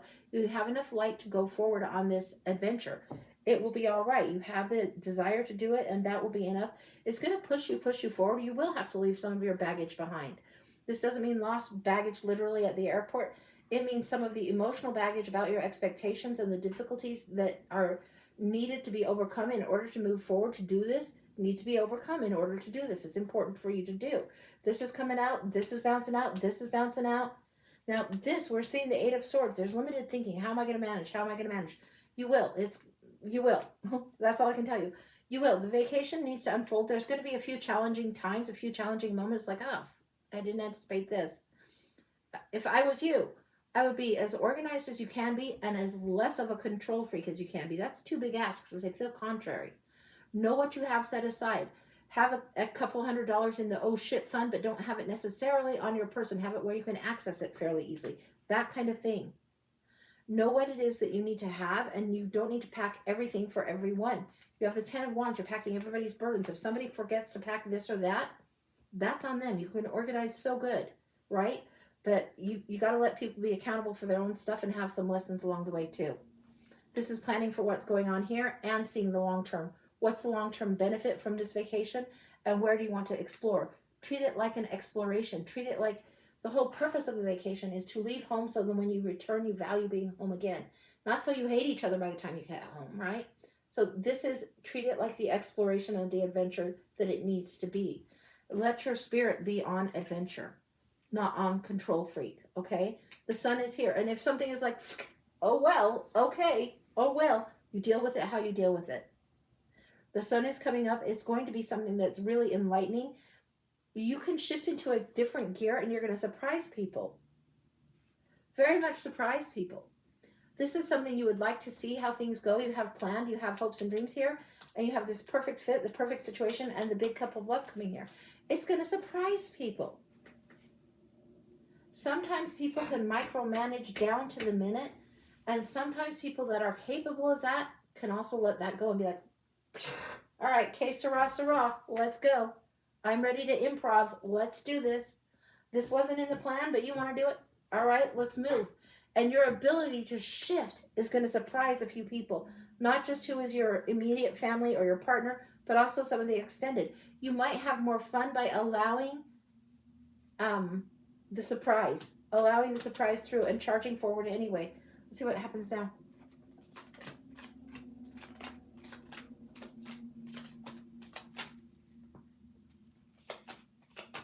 What was I thinking there? I almost forgot these two.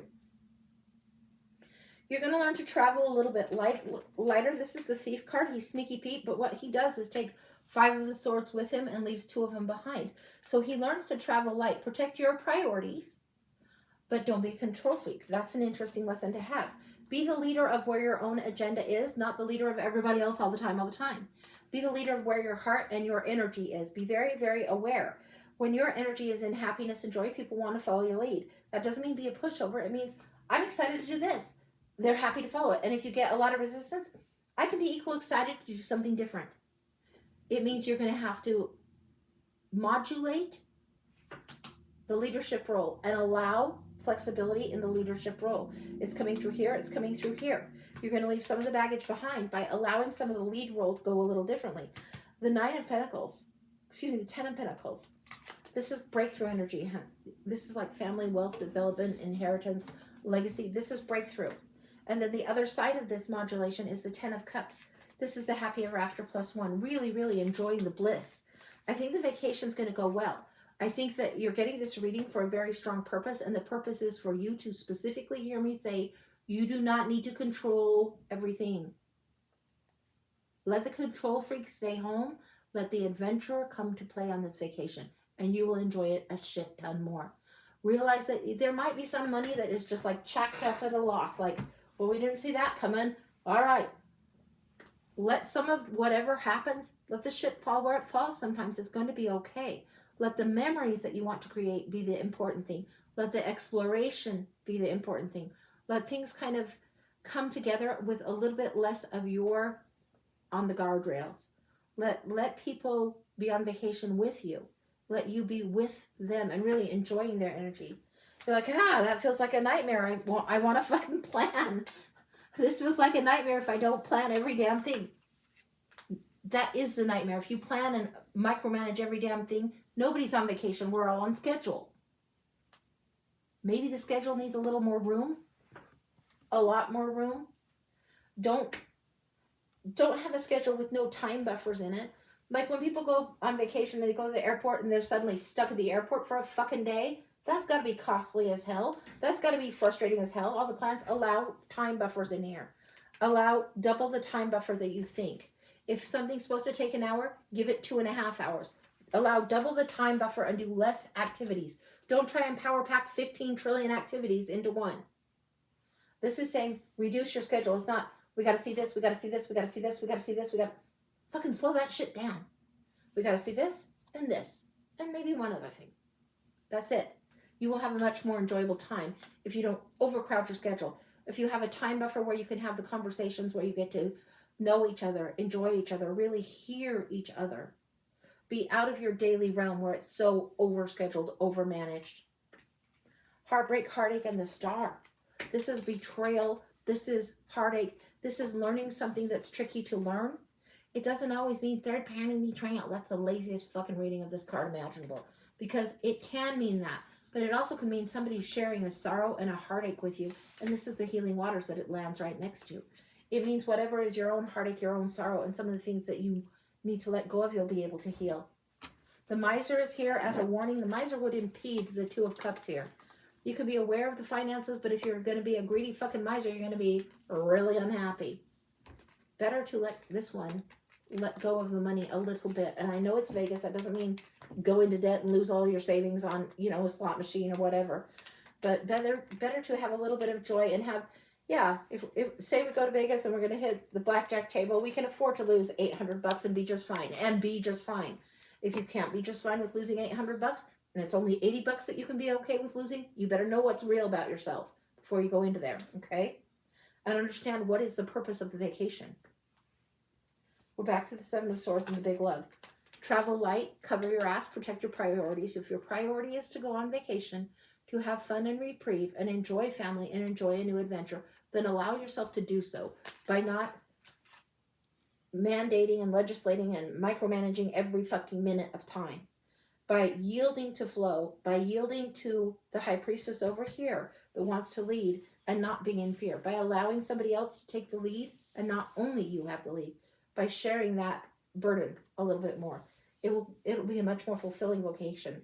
It will be really, really fun for you if you allow yourself to play instead of organize or structure. That's what I got. That's complete. It's beautiful.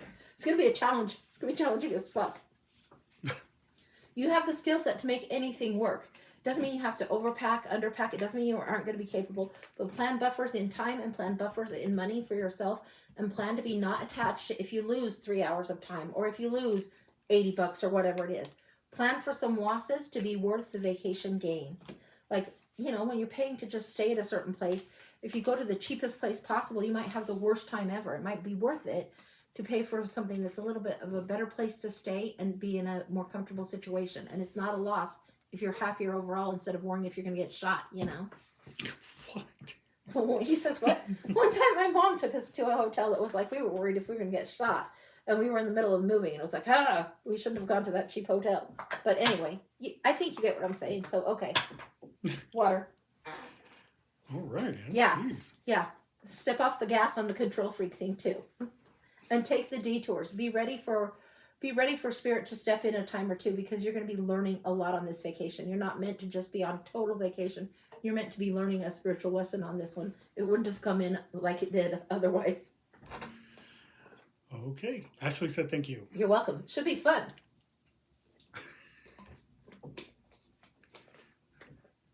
Should be very fun. Okay. What?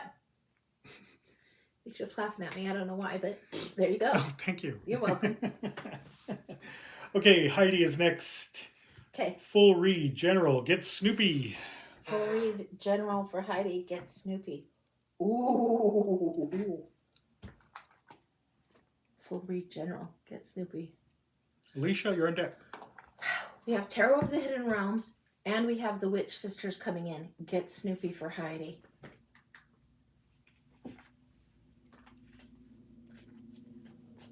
Okay, all right, this is what we're doing.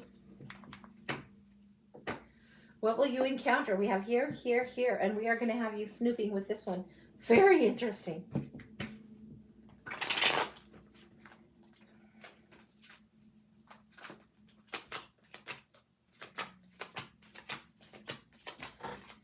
It's like these are three things that are almost looking under something, looking under the bushes in each of these. I'm not sure what that's about.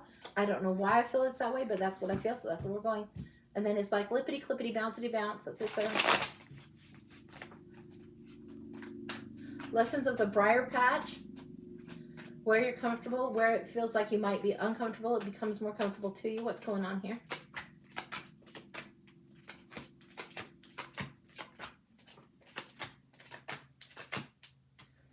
I need to have these.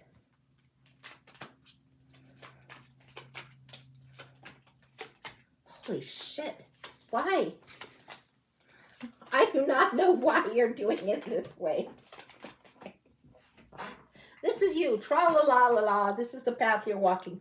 Why you need to be on the circuitous route here, I have no fucking clue. It's like, boom, pretty direct here. Boom, boom, boom. A little intense here. Tra-la-la-la-la. No fucking clue. What's the can of worms that you're opening here? Has to do with the King of Pentacles, the Two of Cups, and the Eight of Pentacles. This has to do with the work that you put in the relationship, or the emphasis that you put on relationship. The King of Pentacles. This is relationship.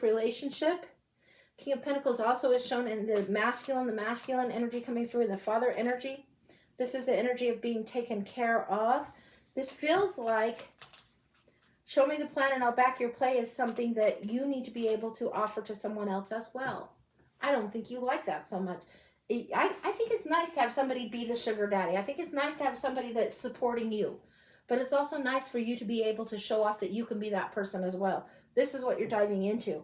This is what's going in. And this is romance partnering, and it does feel romance here. So what's going on here? We have the Two of Cups here also. And look at this one.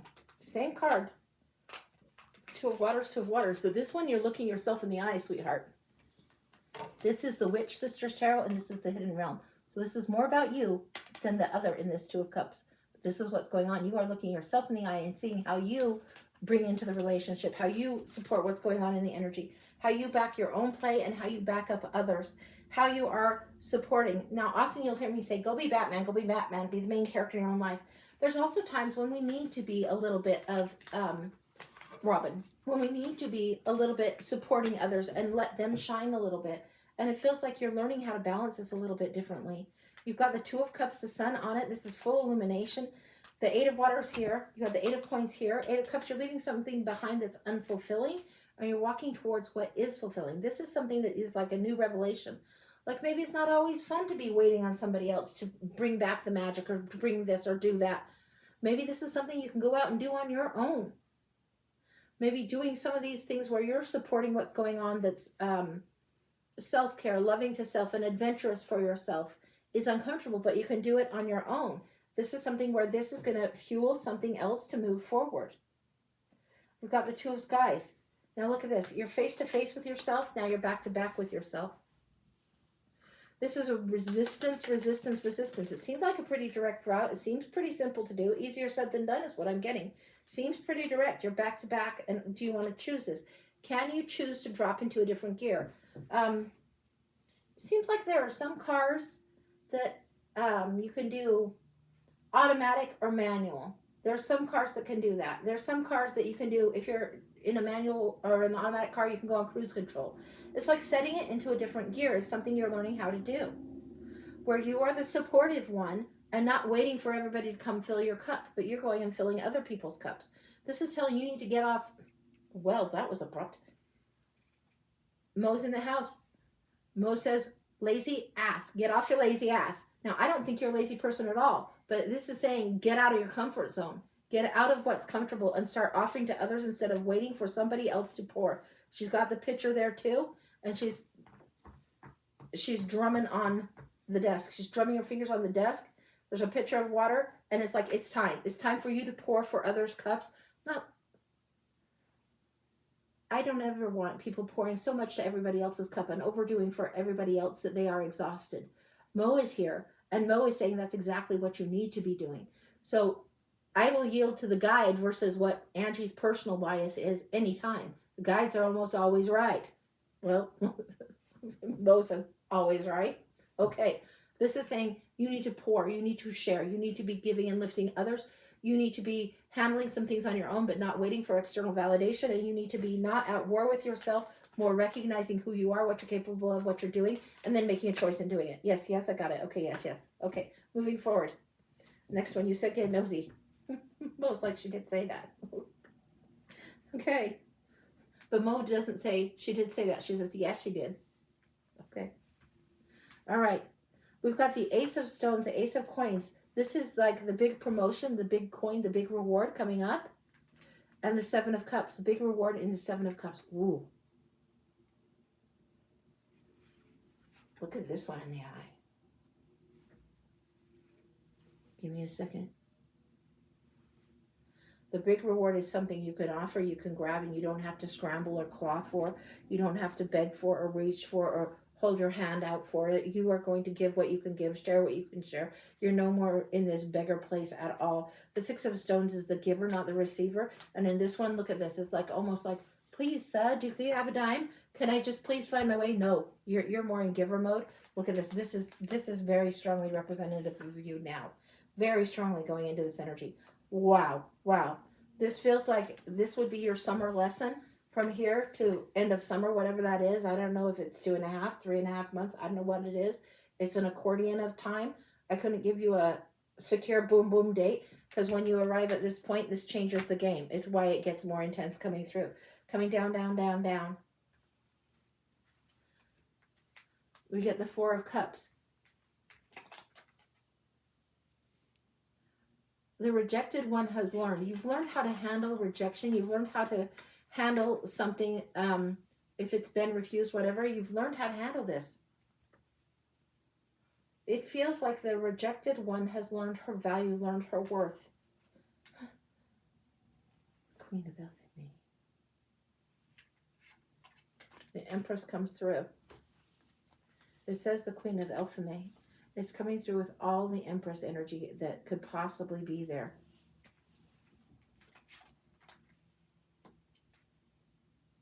There's also a little bit of,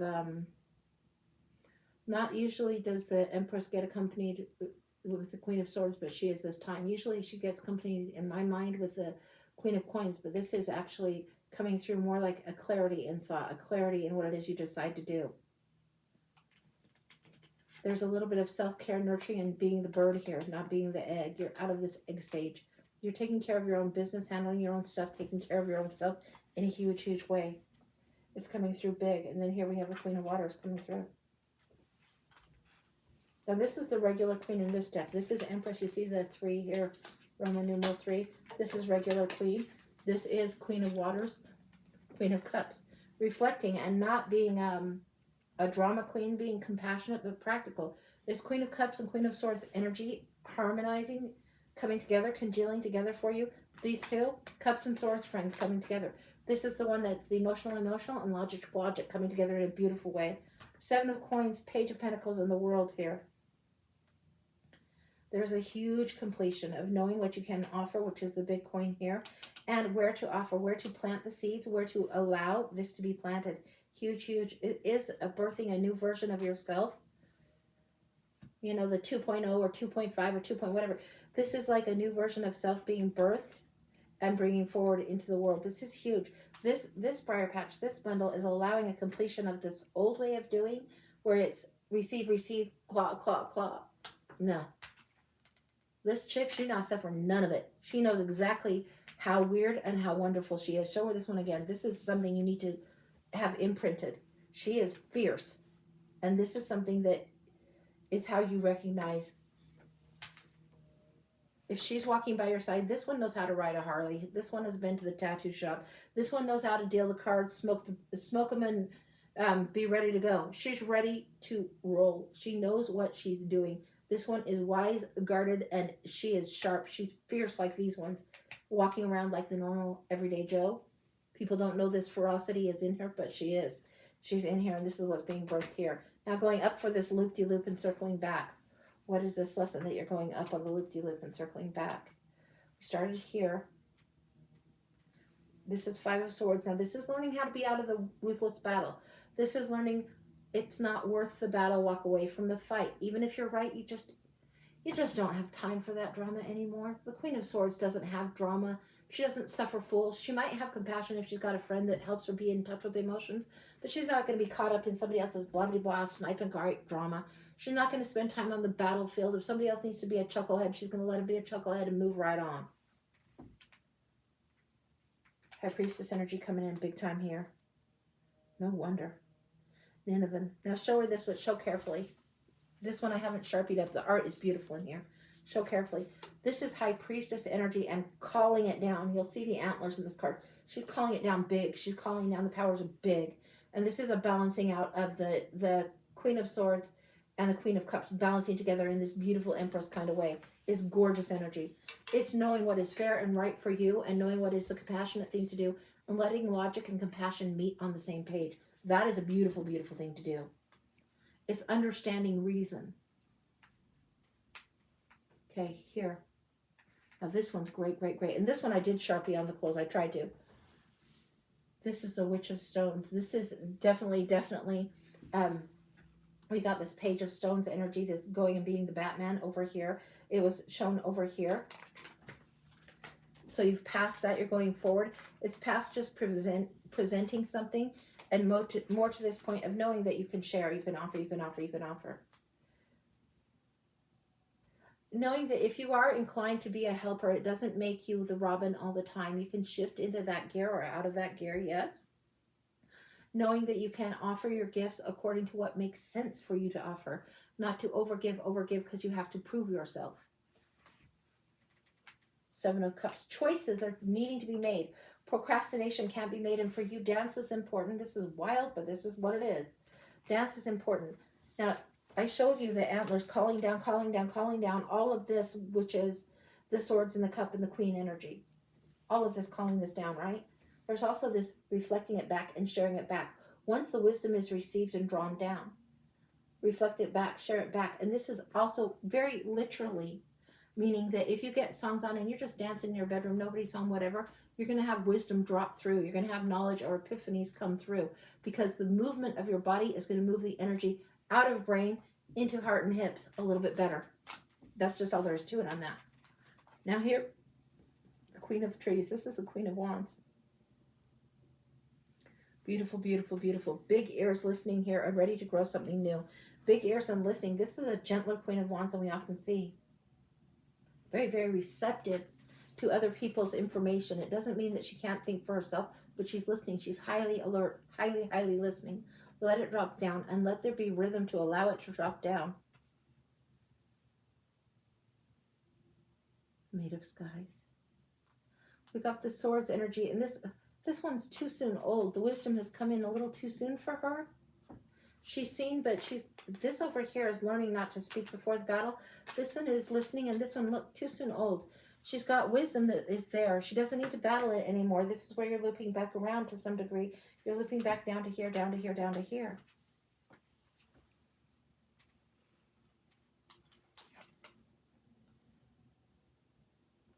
Okay, so we have the Star card coming through again. And look at this witch. Okay, show her this. She is her and her is she. These are both you. These are both you. Your higher self is very, very present in your world right now. The higher self is like our future self, our self from the future that wants to guide us and help lead us to the wish, to understanding what we can be fertile about, what we can be receptive to, how to keep the luck on our side. You know, the horseshoe up holds the luck up, keeps the luck, acts as the vessel. This is what it is when we figure out how to be fiercely for ourselves and share with others accordingly in a balanced way. We don't have the glass running too empty for us. We don't have this sense of lack, tiredness, overtiredness, and emptiness. When we're feeling overtired and we've pushed too hard, we know it. When we're feeling tired because we're avoiding, we know it. You know both. You know both. You will know both again and again this season, this summer. And it doesn't mean you're going to be tired all the time. It's you will know when you are. Your discernment is sharpening. Your mind is sharpening. Your discernment is sharpening. Coming back down this way. Witch of the Waters. You've got every queen on here. This is Queen of Cups again coming through. There's a yielding and an offering up. Now, these are both the Queen of the Waters, and there's a huge amount of wisdom coming up. You will have more compassion for self as you show more compassion towards others. This does not mean you give everybody everything else that you want or give them every ounce of your energy. But as you show more compassion for others, you have more compassion for self. As you show more compassion for self, you have more compassion for others. And in that way, the water just keeps flowing in an endless cycle. The emotions are really, really yielding up something different instead of just churn, churn, churn, do, serve, serve, serve, give till you're exhausted. No, you're learning what's more balanced for that flow. Coming back down into here.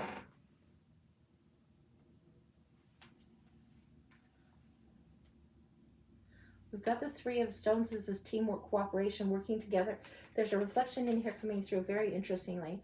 It's not in the card, but it's referencing this one. This is what I'm getting is this is reflecting back on this Queen of Wands, being approachable, letting the teamwork energy come in, being approachable, coming in through here. Then we've got the King of Skies. This is how you make your plans. This is how you do it well. We've got the Page of Swords battling through here. We've got the Five of Wands here. The battles that you've learned, you're learning to walk away. Compete and compare isn't something that you have to be in anymore. Star card right here. You're learning to release some of this comparison game, some of the competition game, and things that compete for your energy, for your time, for your resources. You're learning to let that go. Nope, I'm not going to do it that way. Nope, I'm not spending my time in that endeavor anymore. No, I'm not spending so much of my time doing this old thing that doesn't bring me any kind of reward or joy anymore. I'm letting that go. It doesn't need to be there anymore. You're letting go. You're releasing and freeing. You also will be releasing and freeing from objects as well. There might be a certain things. I'm getting an object that carries energy that you thought you weren't ready to let go of, but this object, it can be one that you can let go of. If it feels appropriate to do so, and you won't have the mix of energy that's in that particular object. That's yet to come. Release it. It's going to be a metamorphosis type thing. That's what's going. That's what's complete for you. That's what's happening. It's beautiful, beautiful. Your witchy soul is learning to walk the daily path in a more beautiful way. Very, very more queen's walk is what you're doing. Not the walk of just the Poor, and certainly not the crawl. You will not lay low and crawl. No, not right now. Not right now. You walk like this, undercover and stealth, and very, very in the queen's mode. A queen wouldn't always walk out and about and among everyone and have her identity known. Sometimes she's undercover. Sometimes she's double agent. Sometimes she's just doing what she needs to do in the marketplace and get what she wants and then return back. That's what I got. Gorgeous. That's a potent brew. Holy cow. And this is Julia Jeffries' artwork, and it is incredible. Incredible artwork. And it's Tarot of the Hidden Realm and the Witch Sisters Tarot. The Hidden Realm's been around for quite a while. The Witch Sisters is fairly new. Within the last year or so, 2 years, I don't know, something like that. So that's what it feels like. All right. Yeah. Beautiful. Holy smoly. That was a big one. Okay. That's what's going on. Okay. Heidi was at work, so she might not say Okay. anything. It's recorded. She asked about recording. Yeah, it's earlier. recorded. So anyway, that was Heidi's read. Wow. And yeah, I don't see... Yeah, it's like briar patch. So if you're jumping in, honey, don't sweat it. These are just lessons that you're dipping in. You said get nosy. We got nosy. Yeah. All right. Okay. We have one more to go, Alysia. All right. You'll be back Wednesday. I'll be back Wednesday at 11, guys. Wednesday at 11. Wednesday at 11. Mm-hmm. Utah time. Utah time. All right, Alysia, last read, Blind Oracle. Yay. Okay.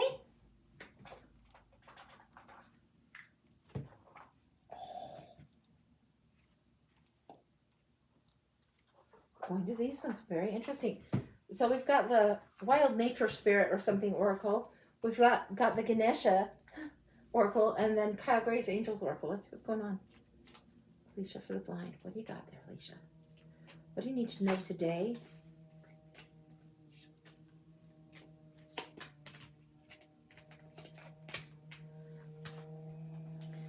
I'm getting, you're not nuts. You're stronger than you think. This is interesting. If you need to have some time out, take your time out, but you aren't going nuts about something. And here's the squirrel in the tree taking a little bit of a time out. You're not nuts about something. The idleness and the laying back, the turtle also has his home with him, has the shell. This is a day where if you kind of retreat just a little bit, it doesn't mean you're chickening out of anything. It's meaning you need time for reflection. You need reflection for your own shadow side going on.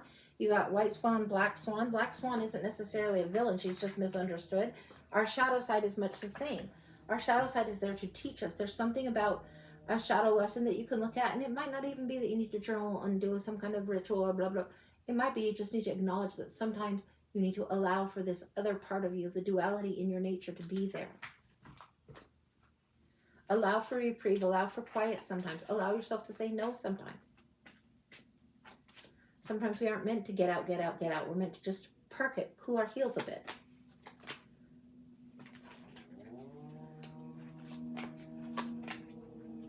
Okay.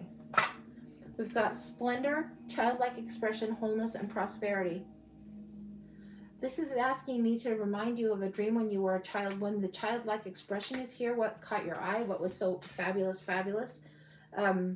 Whatever it is, there's a little bit of nostalgia that would serve you well, a little bit of lighthearted. Like when I was a kid, when I was really young, you guys know I like Wonder Woman and Charlie's Angels. I also loved Genie. Like I wanted to have a flying carpet, but I did not know that wasn't real. You know, I was young. And the other day on Amazon, I just looked to see if there was a Genie bottle. And I swear to God, I think I'm going to buy myself that stupid Genie bottle that looks like the I Dream of Genie. I think I just have to have it for the sheer fucking joy of it. In fact, Phil's now hearing this now for the first time. But it's in my phone in the list, and I have it in 2 colors. I mean, it comes in pink, but it also comes in green and blue. But there's like some of these things that just delight us we need to have, and this is what's coming through. The splendor in the childlike expression and the delight of that, just as a reminder of how to be in that mode again, is very, very important for you. Yeah, that's it. Show them. That's exactly. See? I love that fucking thing. I've got to have it. It's not that I have to have everything, but it reminds me of how easy it was to be magical, how easy it was to be in the magical way of thinking, and how ingrained that is in me. The wholeness that comes through when we incorporate our child nature, our childlike expression of wonder and delight and joy. Everything is magic and fun. It's like, is it M&Ms that divide by color or something like that? Like, you know, when you get the science fair experience and experiments, and they're like just wonderful, and it's like, okay, this is kind of fun. If I was a kid, I would want to do that kind of thing. Just because we've outgrown it doesn't mean we can't watch a few of those videos and totally love it and revel in it. Sometimes it is kicking the shit out of dominoes that you've set up and watching them all go down. Sometimes it's all of that. This is what it is. There's some kind of activity that you did as a child, and for you, it doesn't feel like coloring. I would tell you if it felt like coloring. For you, it feels like something else that you did as a kid that was just fabulous. I don't know if it's making Play-Doh. I have no idea. You're meant to find this and discover this yourself, and it doesn't feel like it's only one thing. There's a couple of things that you did as a kid. Like if you break out Play-Doh as a grown-ass person, it's textural, it's nice, it's just squishy-gushy, it's good fidget, gets your brain to settle things down. If you color, there's a direct, you're putting color on the page, you achieve something simple, and yeah, that looks good enough, it lets your brain relax. There's something for you that's good to do. And shit, for me, it feels like for you, it would be something as easy as going to the dollar store and picking up bubbles. If you don't want to go to the dollar store, you want to stay in your house, which you might want to do. It might be just taking some Dawn dish soap and some water and just outside blowing. Whatever this is, it's something that is like, you need to have a few minutes doing it and enjoying it. And then prosperity, hugely rewarding. It restores you to do this. So you've forgotten the magic, whether it's the magic of Genie's bottle or blowing bubbles or Play-Doh or what, it doesn't matter. The magic of this young, and it feels younger than 10. It feels more like a 7-year-old. It feels like the magic that you would have enjoyed at age 7 coming through. I am creator. Of course you are. Of course you know this. And bubbles are definitely coming through in the spaces of orbs and opportunities here. But yeah, that's coming through big, and that's the blessing. Knowing that you are creative, knowing that you are the creator, and knowing that you create the blessings around you and you're able to amplify the opportunities around you is huge for you. There is something to this blowing bubbles, and something to this creating this orb. Okay, all right, letting it through. Okay, put that down. What I'm getting is you standing in the orb like this. If you want to invite a guide in, you can, but if you want to have another bubble that you've placed here, another bubble you've placed here, so you're here in the center, think Mickey Mouse ears, kind of 2 other bubbles. Whatever this is, this desire, this dream, this element, concoct it there. Concoct the other one there, and have them each come in and coordinate. You know when you get a bubble and you add more to it, and it gets bigger? This is what I'm getting. There's something about adding to these bubbles, adding to this ability to play, adding to this ability to dream by spending a little bit of time with yourself in your own imagination that really frees things up, really breaks through a lot of the static, the noise, the adulting that can be so hard. Sometimes we remember how to child. When we remember how to be childlike, we get our sense of wonder restored. Releasing something and letting go. You can also flick things free. You can cast something beyond the bubble and let another bubble carry it like to the end of the galaxy. If you need to, you can. Releasing and setting free. There's something about your imagination and bubbles that comes through hugely on this, and I don't know why, but Lucy's saying yes. Yes, this is true. This is a good strategy for her. And letting the release happen, the creative ideas and the release both need to happen for you. Anything else? Angel whispers. Yeah. Let your guides whisper come through. Let your imagination come through. Let it kind of coalesce together. This is the time for you to be in this space. And look at this. This is the young child, and the angel whispers, the insight that you get from your younger self. It's not just the higher self that comes through. Sometimes our child self comes through and teaches us once again, and this is what's happening for you. That's what I've got, and that's complete. That is gorgeous for you. It's beautiful, beautiful, beautiful, and it's hugely rewarding for you. It yields a huge dividend to take the time to do this, even though I know it feels like I don't have time for this nonsense. I don't have time. Make some time to do this. It honors yourself. It honors that child, and it lasts. It carries through in a big way. That's complete. Stunner. Woo. That's a stunner of a reading. Yeah, that's what I got. Holy smokes. Okay. Yeah, that was beautiful. I did not expect that.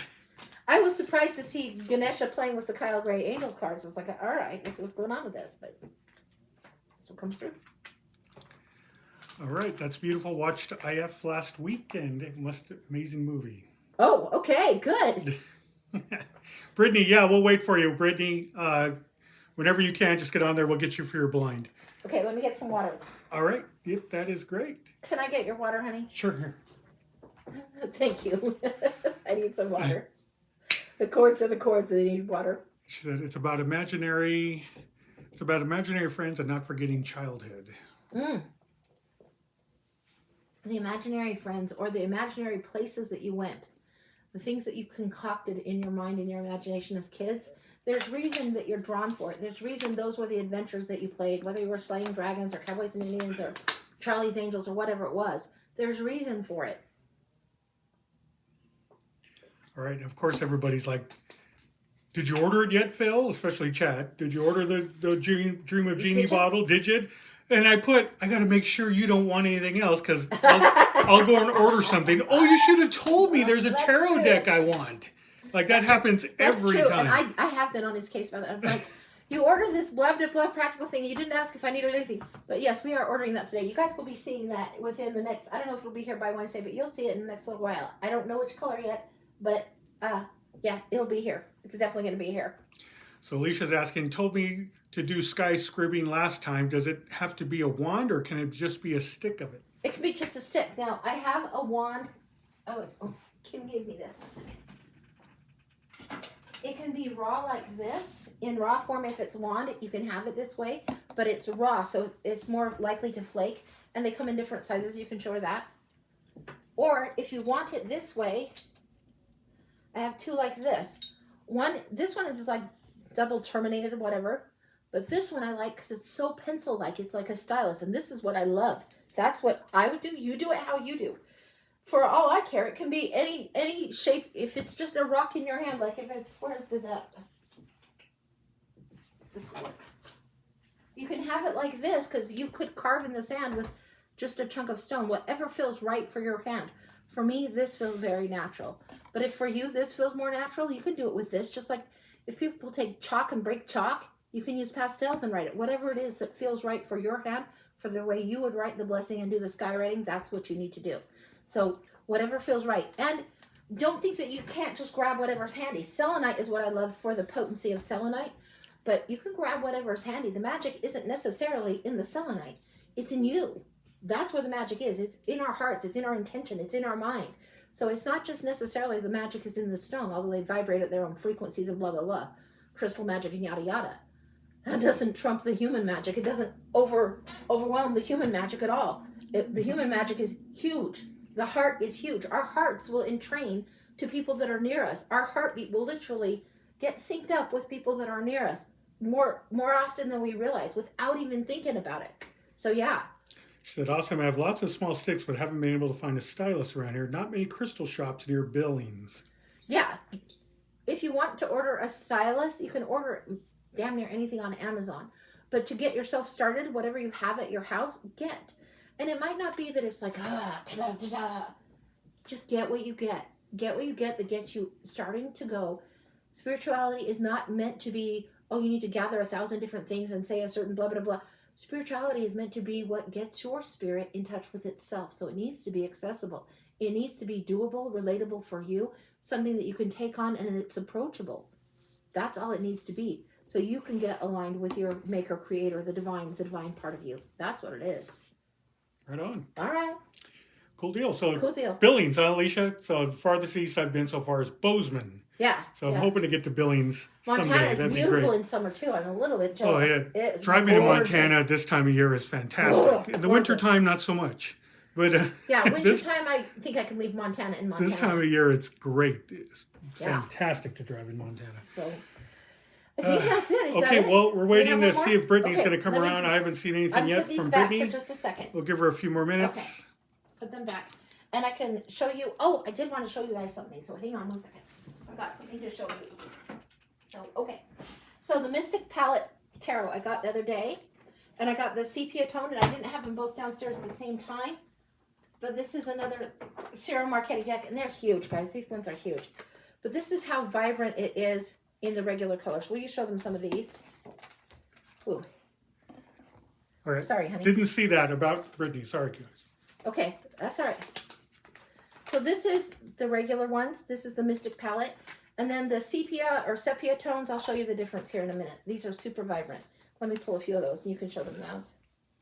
And these might not be the exact same colors or same cards, but you'll get the gist, you'll get the drift of the difference in the palette. Like, it's very, very, very differently oriented. And both are beautiful, beautiful. This one feels more old world. This one feels more modern. And I think that's the intent. I think that's the effect of just the faded sepia type color palette. But really beautiful. So if you like Marchetti, if you like Sarah Marchetti and you think, gosh, I don't need another Sarah Marchetti deck. Well, maybe you do. Here's some that are beautiful. Honey, will you show them these? So yeah. And so, of course, you know, I kind of needed both. I didn't know I needed both, but I did. So yeah, if you like his stuff, get it, get it, get it, get it. It's gorgeous, gorgeous, gorgeous. And you don't go wrong. And yeah, the art looks similar to some of his other art. He's definitely got his own style, but it is, I love it. I love it. So, okay, all right, enough rambling on about that. So, yeah, I think I've got probably 18 of his decks now. Where's that stylus? Chad wants to see it. Oh, it's right here.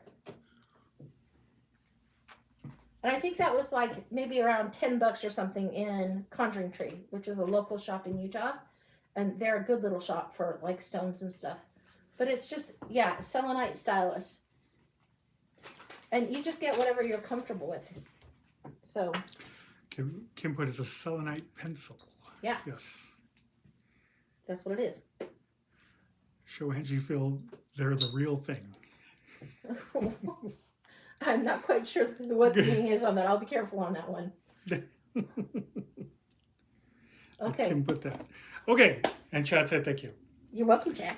All right, Okay. I guess that's it. Angie will be back on Wednesday. Wednesday at 11, guys. I'm on the road. I'll be back next week. I think next week, let's maybe somewhat plan on doing a pay it Fast forward. and feisty pay it forward next week. Yeah, maybe pay it forward at some point. If he feels up to that next week, we'll see what he's feeling up to when he comes off the road.